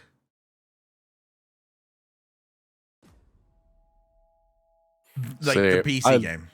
I loved the PC game. It was great. I ran into very few bugs, but that's because PC Master Race. And it still doesn't hold a candle to the pen and paper version, just simply because of the customization options that should have been in the game and weren't. I mean, they're still bringing out patches, and apparently the next patch that's coming out is going to be huge. It's going to be fucking massive. I would say it's well worth it, regardless of what the media says about it. That game is fun. That game, for what you get from it, for the amount of hours of fun that I had from that game, is 100% worth playing. Oh, yeah. It has its shortcomings, and CD Projekt Red have admitted to those. But I still believe that it's going to be... I think it's going... In about 2 years from now, I think Cyberpunk is going to be one of the greatest PC games ever made. If they continue to release updates as they do. See, I don't know. I think depending on how they do the multiplayer is what will make or break that in the like Hall of Fame level. Because if they do good multiplayer, then yeah, one of the greatest games ever fucking made once it's all finished and polished and sorted out. But if the multiplayer is absolute shit and just not worth it, then it will go in as a good single player game, but lacked a lot of potential. All I wish, and this they have to change, is they have to make Judy bi. It is sad as fuck that as a guy, I can't romance Judy. That is the You're definitely missing out. Saddest thing ever for me. It was just like, oh, for fuck's sake, the hottest chick in the game, and I can't romance her. Even if you try, she just keeps shooting you down. Just like, nah, you're not my type, bro. It's like, stop calling me bro. Nah, you are definitely missing out. That was actually a very fun quest line as well. I did it. I rolled a female character just so that I could see the romance options for Judy. I finished the game 3 times on all 3 backstories. I mean, I have probably over like 160 hours in Cyberpunk at the moment, if not more. Yeah, about the same. Father Satan just said here, regarding the Pepsi owning battleships, so in the spring of 1989, Pepsi and the Soviet Union, Jesus, always the Russians, bro, signed a remarkable deal. Pepsi became the middleman for 17 old submarines and 3 warships, including a frigate, a cruiser, and a destroyer, which the company sold for scrap. All right. Wait for them to release Cyberpunk Immortal, which is on mobile. They can go fuck themselves. Cocky, don't you even start with me. The Russians are always involved. Whenever someone has a fucking weapon that they should not own, it's the Russians. It's always the Russians. Yeah, it's the fucking Russians, bro. That's why you're sussy, bro, dude.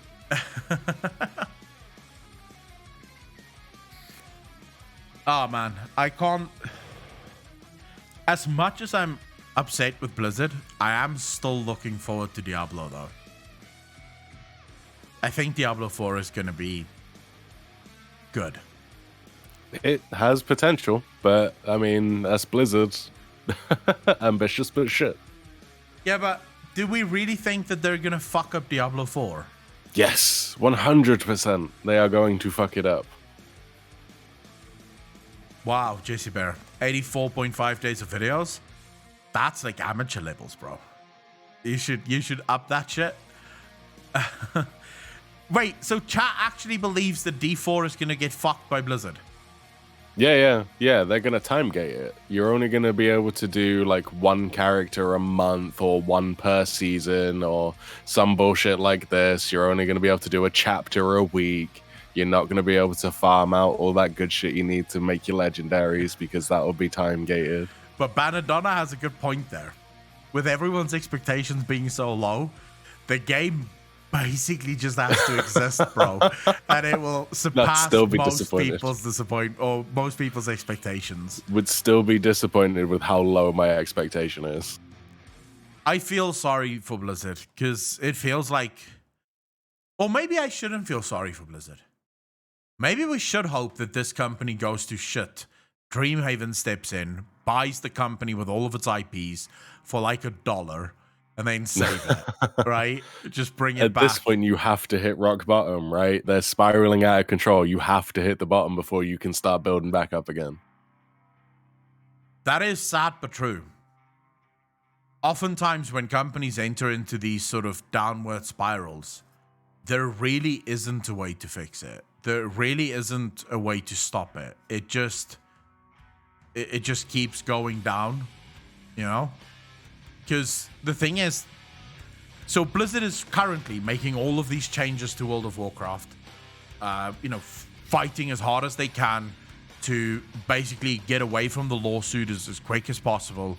And in truth, that's driving a lot of people away from the game, you know? A lot of people are actually going, wait a second, this is not what we signed up for. This is not what we want to see.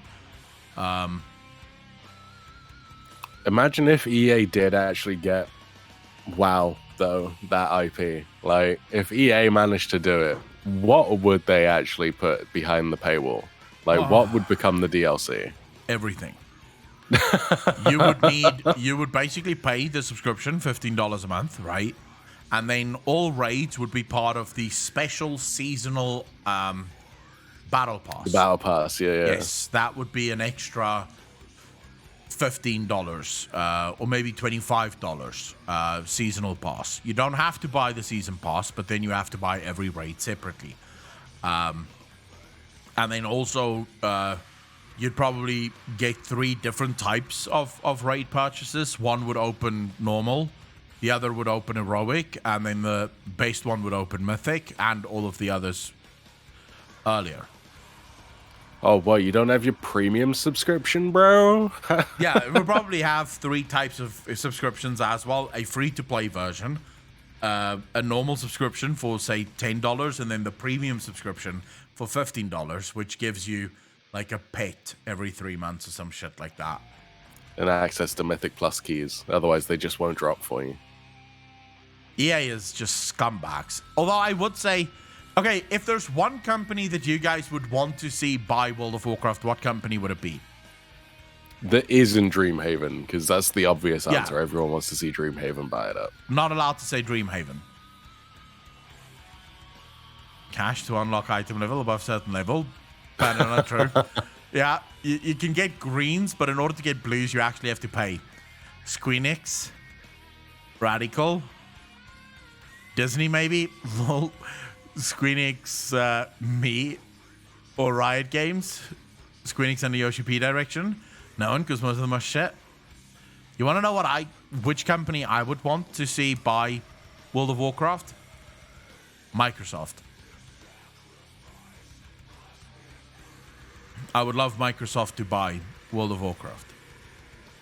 First and foremost, Microsoft will most likely move the game to Xbox and PC. And also, based on everything, I have a friend who currently works for a studio that was recently acquired by Microsoft. And when I say recently, it's about 2 years ago. The studio was bought by Microsoft. Microsoft came in, got all the developers in a boardroom, and said, "Okay, you guys tell us how much you need for budget. Make your game." That's it. No cash up requirements, no battle pass requirements, none of that shit. Microsoft literally stepped in and said, "Tell us what you want in terms of your budget, and just make the game. No questions asked." And according to this friend of mine, that's Microsoft with every single purchase that they make. They literally just go to them and say, "Hey, how much money do you want?" We don't. They are pretty good with that. However, I would be worried if Microsoft bought Blizzard and their IPs that we would actually get Todd Howard trying to make World of Warcraft, and that is not something I ever want. He can leave that shit alone. Well, they don't really mix, considering they own so many fucking companies, and all those companies are still. So the way Microsoft does it, just for people who don't really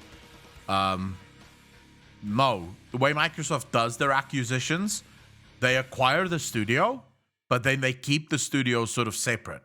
So the studio doesn't become Microsoft Studios. The studio remains its own studio. It's only published by Microsoft. So that's how Microsoft does it, right? Well, then if it's just publisher, then Deep Silver would do so much better. I would much prefer Deep Silver over Microsoft.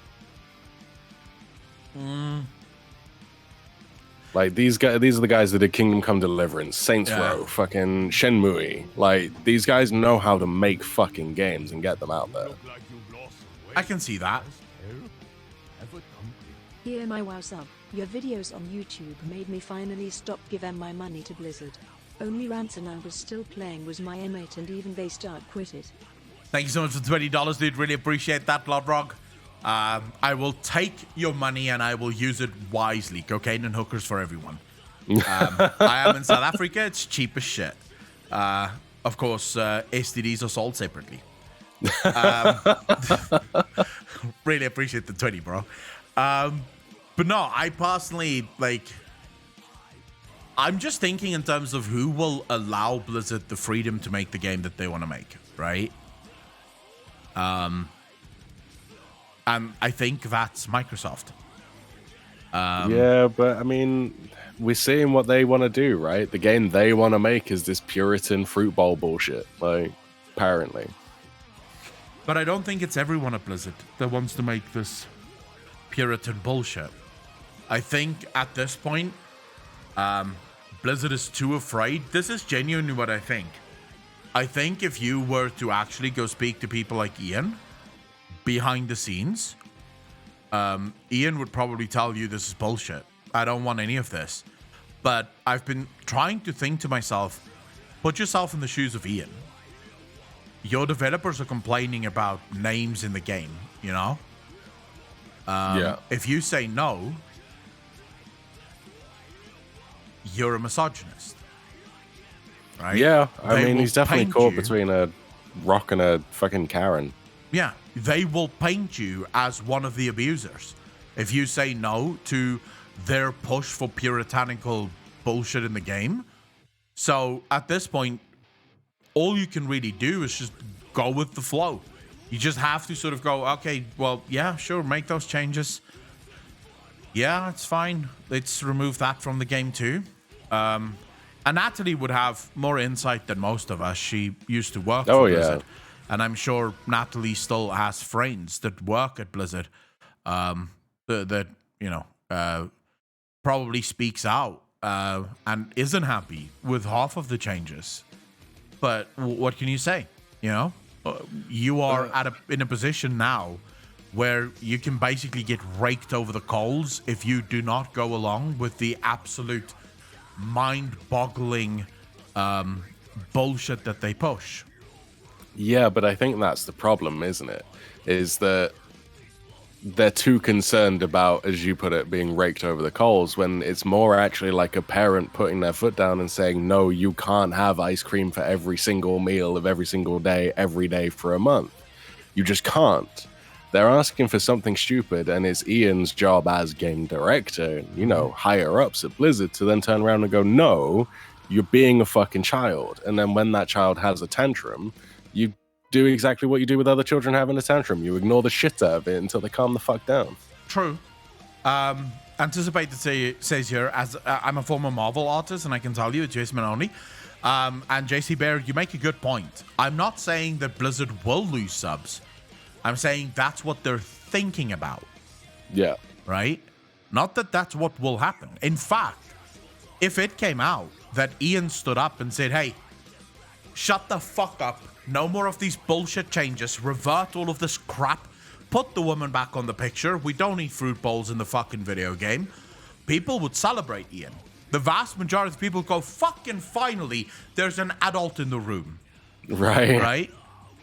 Let's take away the toys from the kids. The kids are building a bomb, remove the fucking toys. Right? Right now, the kids at Blizzard is running rampant. They're running the show. And people would praise any developer that stands up and goes, fuck off. This is not what we're going to do. Shut the fuck up. No. But when you're afraid of, when you're in that bubble, right? And this is the danger with bubbles. Ian and most of the developers of Blizzard live in a bubble where they believe that the rest of the world is as fucking senile as their company. They believe that the rest of the world also thinks that a woman showing her cleavage is bad. So they are afraid that should they speak up, they'll get fucked. So they don't speak up. They just keep quiet because they think this is what everyone wants, not realizing that this is what no one wants. Right. Like, we had this conversation in politics on Discord again as well, that our favorite Blizz tweeter making everything about themselves when they weren't even involved in the first place, and the whole clout chasing side of it was, if she got fired now, big fucking PR shitstorm. She probably deserves it though. Yeah. Like, from all the shit she's causing, and not in a good way to actually get something moving and start something good going. She's just chasing clout and starting shit for the sake of it. True. But afterwards, after this dies down and she's let go for not following in line with their new guidelines for behavior, I think it's coming, and I think it needs to happen a lot sooner than after the shit show dies down. I personally, Natalie just made a good point there, but I would like to believe that the vast majority of people understand the difference between a video game and real life. The vast majority of people understand that fantasy is fantasy for a reason, and that it's okay to be edgy. Look, I very recently watched Dave Chappelle's new show. It was funny as fuck. Oh, yeah. It was funny as shit. I was cry laughing at portions in that show. It wasn't homophobic or transphobic or anything like that. It was comedy. And the vast majority of normal people understand that comedy is just that. It's comedy. It's meant to be funny. It's meant to be jokes, right? We laugh at things that we don't always understand. Right. And most people understand that. Most people are fine with that. The only people that isn't are the mentally ill on Twitter, who don't seem to be able to take fucking jokes, who genuinely just, they are permanently outraged by everything. And if there's nothing to be outraged by, they're outraged by the fact that no one's fucking talking about them. Like, they will manufacture this outrage, regardless, right? That's It's basically Munchausen syndrome for pussies. Like, Munchausen syndrome, you will actually cause physical harm to get this attention, but they're too afraid to cause physical harm for the attention anymore. So they go on Twitter, they start a shitstorm, and then claim victimhood for the shitstorm they started. That's Munchausen syndrome, like, for pussies. True. And again, it's sad because the vast majority of women I know, the vast majority of trans people I know, gay people I know, are not on board with this. They don't look at this as a good thing. They don't want this. This is not what they're interested in. And what's more is that, and this is genuinely what I believe will happen eventually, you'll have morons that start to blame gay people and trans people and women for these changes, right? When they're not the ones who asked for these changes to begin with. No, exactly. They're championing victims that don't consider themselves victims of anything. Yeah, that's the thing. They're basically speaking on behalf of everyone that doesn't need you to speak on their behalf because they can speak for them fucking selves. Here we go. Wild Boy is the gayest man I know, and he's not on board with any of this. Wild Boy's boyfriend is 7 feet.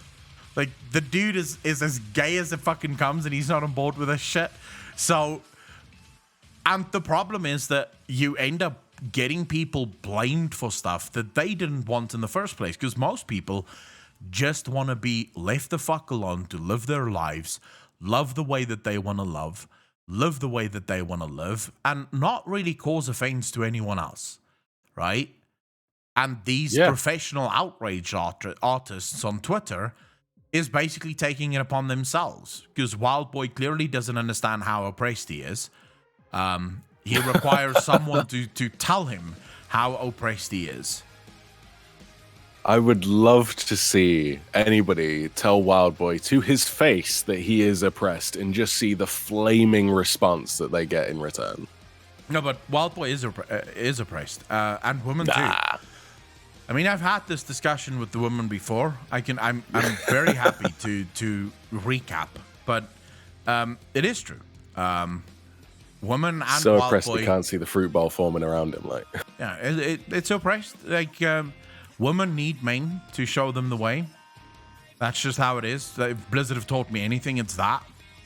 Oh god, you need sometimes men to take charge and make the world a safer place, so that the women don't walk around with bikinis showing their boobies to everyone.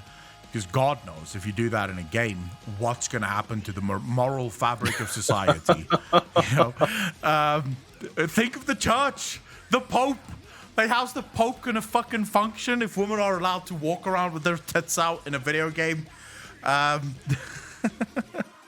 am just saying, on behalf of all straight men anywhere, and most gay men, and most normal women that don't hate other women, we don't care if you don't wear a bra. We do not care if you want to walk around topless. We encourage it. We actively encourage it. Yeah. As it stands, we kind of like boobies. We don't see... I don't have a problem with boobies. Let the ladies breathe. Exactly. But no, Pixie Dust, obviously. I am being extremely facetious, and I am being over the top when I say that, because I agree with you. In all seriousness, I think what they're doing is incredibly disrespectful. I thought we were beyond this. I thought we were beyond the point where women were basically made to feel ashamed of their bodies. I thought we were beyond the point where women are told that they have demons when they're fucking turned on and shit. I genuinely thought, we had this fight. The normal people won. And, we would have more fights in the future not about the same shit. And as it turns out, if you have cleavage, that might lead to some man having weird thoughts. So we can't have that. So somehow we're also back to an era where the girl somehow gets blamed for what she's wearing. Even though I also thought that was a fucking debate that was over. So I don't know. It's very weird to me. It's very strange to me. I don't know. I think it's exactly perfectly logical and perfectly natural as to how this has happened. Because I think that if you actually pay close enough attention, it's women that are complaining about other women being shown. And the women that are complaining will never measure up to these things that are being shown. So they're mad about it. They're the ones that are as wide as they are tall and have the brain IQ that will match their shoe size. And they're the ones that are complaining about anybody else being shown because they don't like to be shown themselves. And that's their problem. Most normal people don't give a fuck either way. It's astounding to me that in the year 2021, we're having cleavage turned into fucking fruit bowls. Or actually a lady in a bikini turned into a fruit bowl. Cleavage being covered up. I mean, what the fuck are we doing? Like, this is regressive in the worst kind of way, you know? We are regressing. That's all we're doing here. We're going backwards. I'm sort of just waiting for the day the witch trials come back. Like, I'm gonna be front and center. I've never been to a witch burning. Maybe it's fun. I don't know. I mean, hasn't that happened with the cancel culture stuff? I mean, we can sit here and bitch and moan, right? But at the end of the day, are we gonna ever make any difference? I think the best we can do is to speak out when and if we can, and try and fight back as best we can. Like that's all I'm doing, right? I'm trying to use whatever platform I do have to speak out against this completely bonkers fucking bullshit. And I think I can do it because I'm in the lucky position that I can't really get fired. You know, they could take my channel from me, but I don't think they will. And I'm not really looking for a job, so I don't really give a fuck. Right. But I get that most people can't speak out or say something about it. It's a compliment. Pixie Dust, that's how most normal people react, right? Last night at Hooters, one of the girls walked past us and actually said, "Wow, you're really beautiful." And she literally turned around and she was like, "Oh, thank you. Really appreciate that." Compliment. I didn't want anything else. I literally just thought, you know, she's really beautiful and I'll tell her. Most normal people see that as a compliment. They don't look at it as some kind of fucking harassment campaign, because for most normal people, they understand that compliments is just compliments. So yeah. I mean, if I were to go outside in nothing but a pair of like tight fucking budgie smugglers, right? Like the Speedos and shit, and someone were to stare at my junk, I'm not going to be like, "How dare you stare at my junk?" I've gone out there in that outfit for a fucking reason, and that's to get you to look at my junk. Like, that's what it is. But if I walked outside like that, I'd be arrested for indecent exposure. Nah, because you can't expose it because the belly's covering it up. You're fine. No, I'm pretty sure most people would fucking report me for indecent exposure. This is the first time, though. They had to change Tracer's ass when a minority complained about it. Then they had to change the fact some magazines with a picture of Symmetra were outside of bathrooms in Overwatch. This all happened in 2016. And again, for most people, it isn't really an issue. Look, ladies, and I'm asking all of the ladies in chat, when you walk past the guy and the guy clearly does a double take, how does that make you feel? Like, I'm talking about the guy goes, and you can see that the guy fucking noticed you and he's looking. How does that make you feel?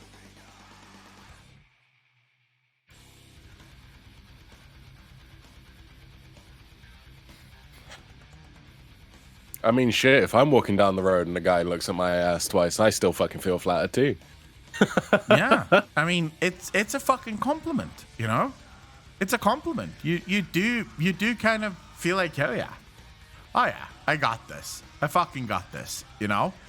And it's not actually, the thing I hate most in this world is when people use shit like objectification. Oh, stop objectifying me. And it's like, well, humans objectify each other. And before any woman in chat goes, what are you talking about? I've heard you ladies speak about me. If you don't know the guy, you objectify the living fuck out of a sexy guy. Like, I have heard you ladies speak amongst yourselves. That guy is nothing but a piece of fucking meat if you don't know him. When you know him, yes, the conversation changes. The same for men. As soon as you know the girl, the conversation changes. But we're sexual creatures. Of course we objectify each other. That doesn't give you the right to do things to the person, right? It doesn't mean you can now grab ass or some shit. But of course you look at someone and you go, fuck, she's hot. Bro, did you see that girl's ass? That was fucking fantastic. Malefia has a point. It's not even just until you know them. My wife was introducing me to one of her friends at one point as the guy who eats pussy like a champ. So I know that they definitely still have the locker room talk. Well, yeah. At the end of the day, we do objectify each other, right? It's what we do. Because guess what? She's giving me evils now. we're sexual creatures, yeah? And there's nothing wrong with it. The line must always be drawn at what do you do about it. Simply saying, hey, that's a fucking fine ass that girl has, fine. Grabbing the fine ass without being invited to do so, no. That's where you've gone too fucking far, right? But prior to that, it's fine. And most people understand that. Most people like that, right? It's surreal to me that we live in a world where it feels to me like there's a group of people that wants to turn men and women into enemies. Like, yes. They want to make us enemies of one another. And I don't know how to explain to these people that, like, I think someone should explain to them where babies come from. Because if the two groups are enemies, it's going to be a very short history of humanity. Like, it's not going to take long before we're all fucked. It's surreal to me that this is, this even has to be discussed. Why do we even have to? It is very strange. Like that? Like, you are right. It seems like they are trying to foster division, right? They are trying to get an us versus them between genders. And I don't understand why. Like, it's this exclusive inclusivity thing happening yet again. Like, you're only included if you follow my ideals. And that's not inclusivity. That is an echo chamber. I'm flabbergasted, to say the very least. It pisses me off because I don't see this going anywhere good. I don't see this going anywhere great. I don't want to walk on eggshells around people. I don't want to be afraid of paying a girl a compliment and not being sure. Like, it's gotten to the point now where I actually read the other day, guys refuse to give up their seats to girls in trains and, in public spaces because they're afraid of being called out for being sexist. It's like, well, how the fuck? I was raised in a house where if a woman walks into a room where all the chairs are taken, I get up and I offer my seat. Now, that does go in seniority. So if it's an old lady that walks in alongside a younger lady, I offer my chair to the older lady because she's older and therefore she gets to sit down. If it's an old guy, I will do the same thing. Offer my chair up because they're old, they shouldn't be standing. But I was raised in a house where common courtesies like that was expected. It had to happen. And now you have people who just no longer do it because they're afraid of being called out. Like, what's the next step? Where do we go from here? Yeah, I mean, then everyone goes into their own bubbles and only associates with people that live the same way they do. Oh, wait, no, that is actually already where we are. Yeah, never mind. Wait, there was a woman who sued a guy for holding the door open for her. Bruh, under what? the premise of he was dominating me with the patriarchy. What? Oh, yes, the patriarchy of manners. I'm probably going to get sued one day then, because it is so fucking natural to me. If I arrive at any door, the first thing I do is look around. If there is a lady that wants to go through, I will always hold open the door. Like, it's just natural. I don't even think about it. It just happens. Stand aside, let her go in, and then I follow. I'm probably going to get sued at some point. Luckily, in South Africa, it's still fairly normal. Like, most people still... The only thing that pisses me off is most of the younger girls in South Africa don't say thanks. And that fucking boils my blood, bro.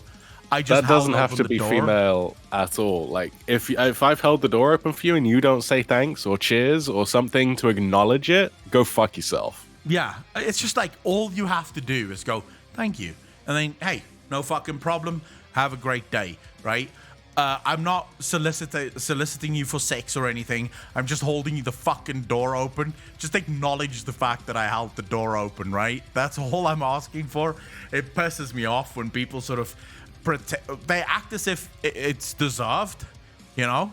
As if they deserve you holding the door open. It's like, no, you're not my girlfriend. Like, if it's my girlfriend and I get to have sex with her every night, then she deserves me holding the fucking door open, right? Right. She lets me play with her. That is great, right? But if you're just some random chick, the least you can do is go, oh, thank you very much. Really appreciate that. You know, oh, don't even have to say appreciate that. Just go, thanks. You know, it's so yeah, that grinds my fucking gears when people don't have basic manners. I hold the door open for everyone, but I will rarely let a guy pass first. So I don't really like. I'll hold the door open so they can get in too.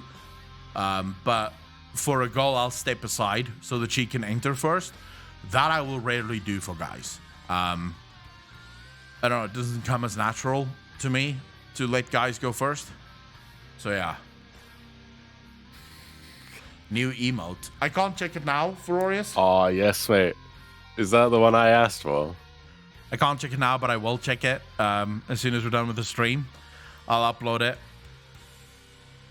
If I'm through the door first, I tend to hold it for whoever. Holding the door is a different story, right? So yes, I'll hold the door. So if I enter first, I'll hold it for whoever's coming through after. But with a girl, I will step aside, so I won't enter first. I'll step aside and let her walk in first. And if there is a door, I will open it. So I will hold it open so that she can go through. But again, that's something that's just sort of imprinted in me, because I've had to do it since I was a child. My mum was very particular about shit like that. Like, fucking very particular about shit like that.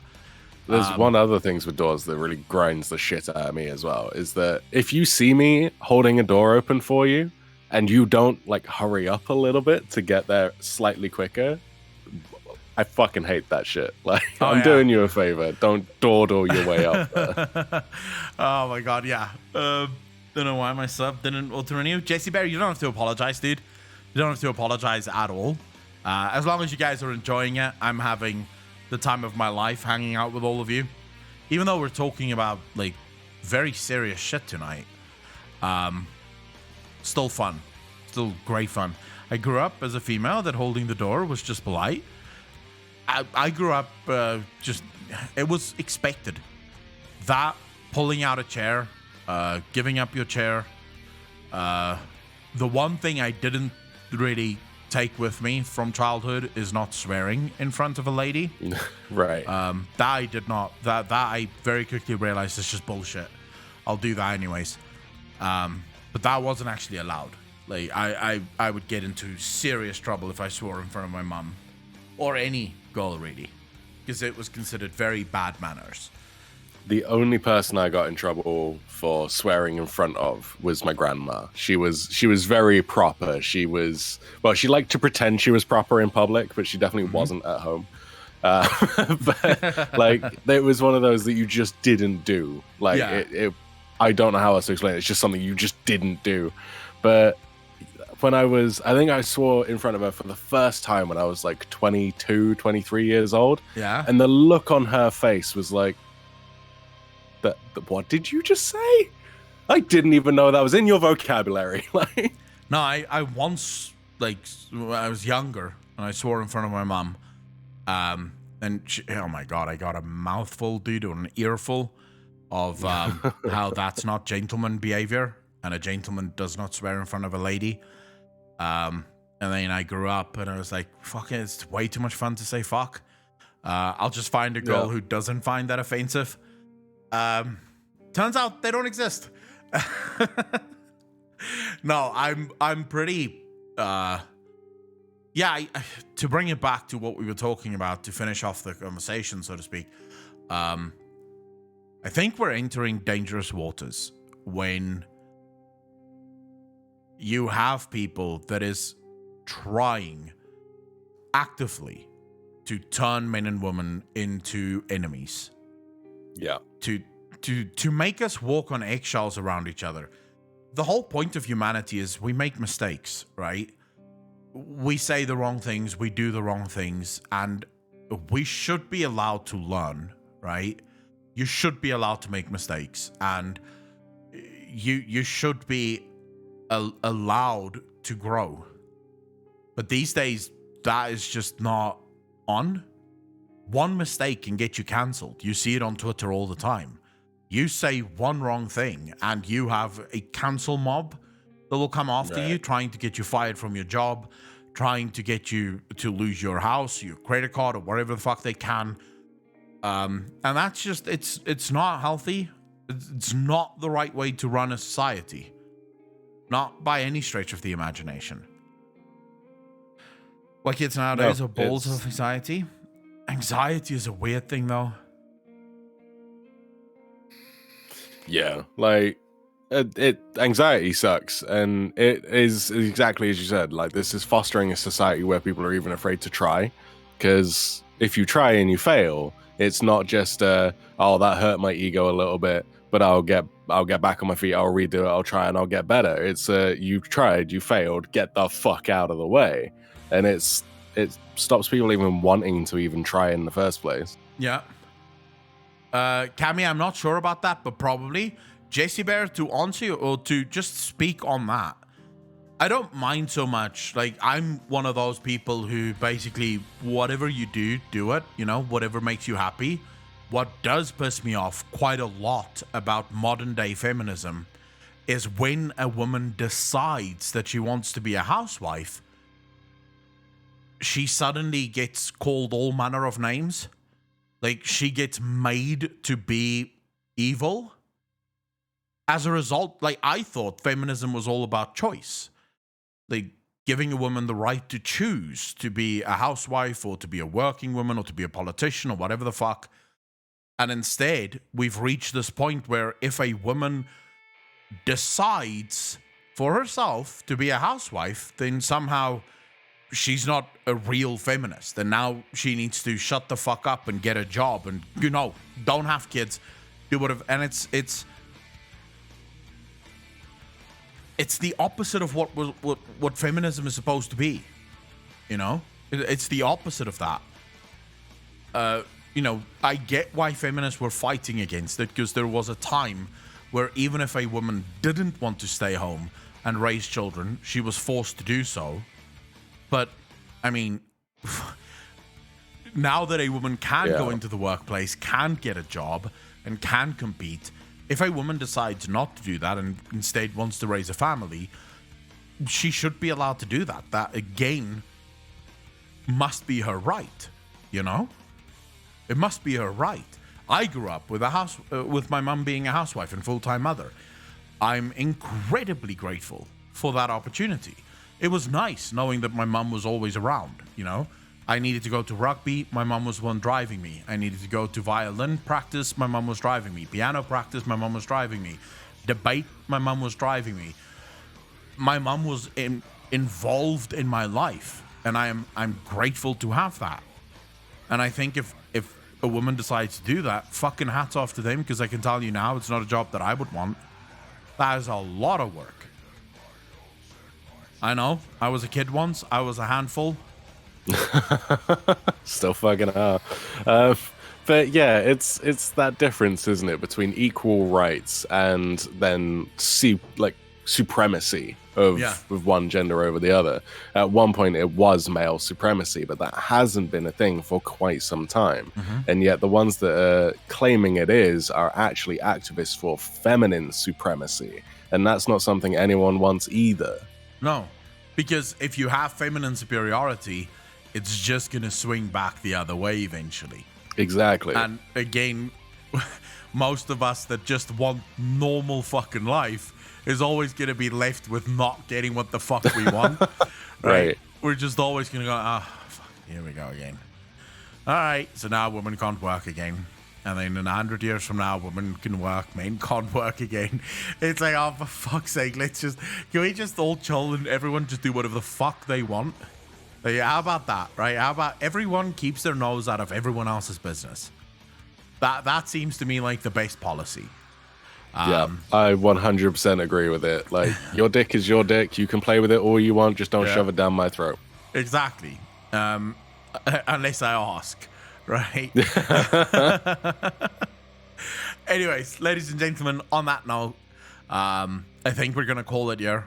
I am still tired. My voice specifically is still quite tired. Only just got back into the whole speaking thing. We did do a good 4 hours. I think it was good fun. I hope you guys enjoyed it. I really enjoyed hanging out with you. I can't wait for Tuesday. I think it's gonna be off the hook again.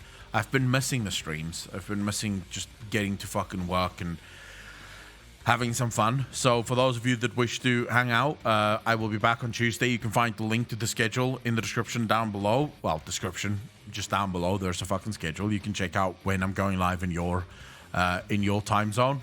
But yeah, thank you so much to each and every one of you for coming out, for hanging out with me, for spending your evening with myself and with Apocalypse. SK Bridges, thank you for the tier 1 sub. Really appreciate that. Thank you. Apocalypse, thank you so much for joining me for the after show. Anytime, dude. Anytime. It's been an absolute pleasure, as always. I will see all of you back on Tuesday.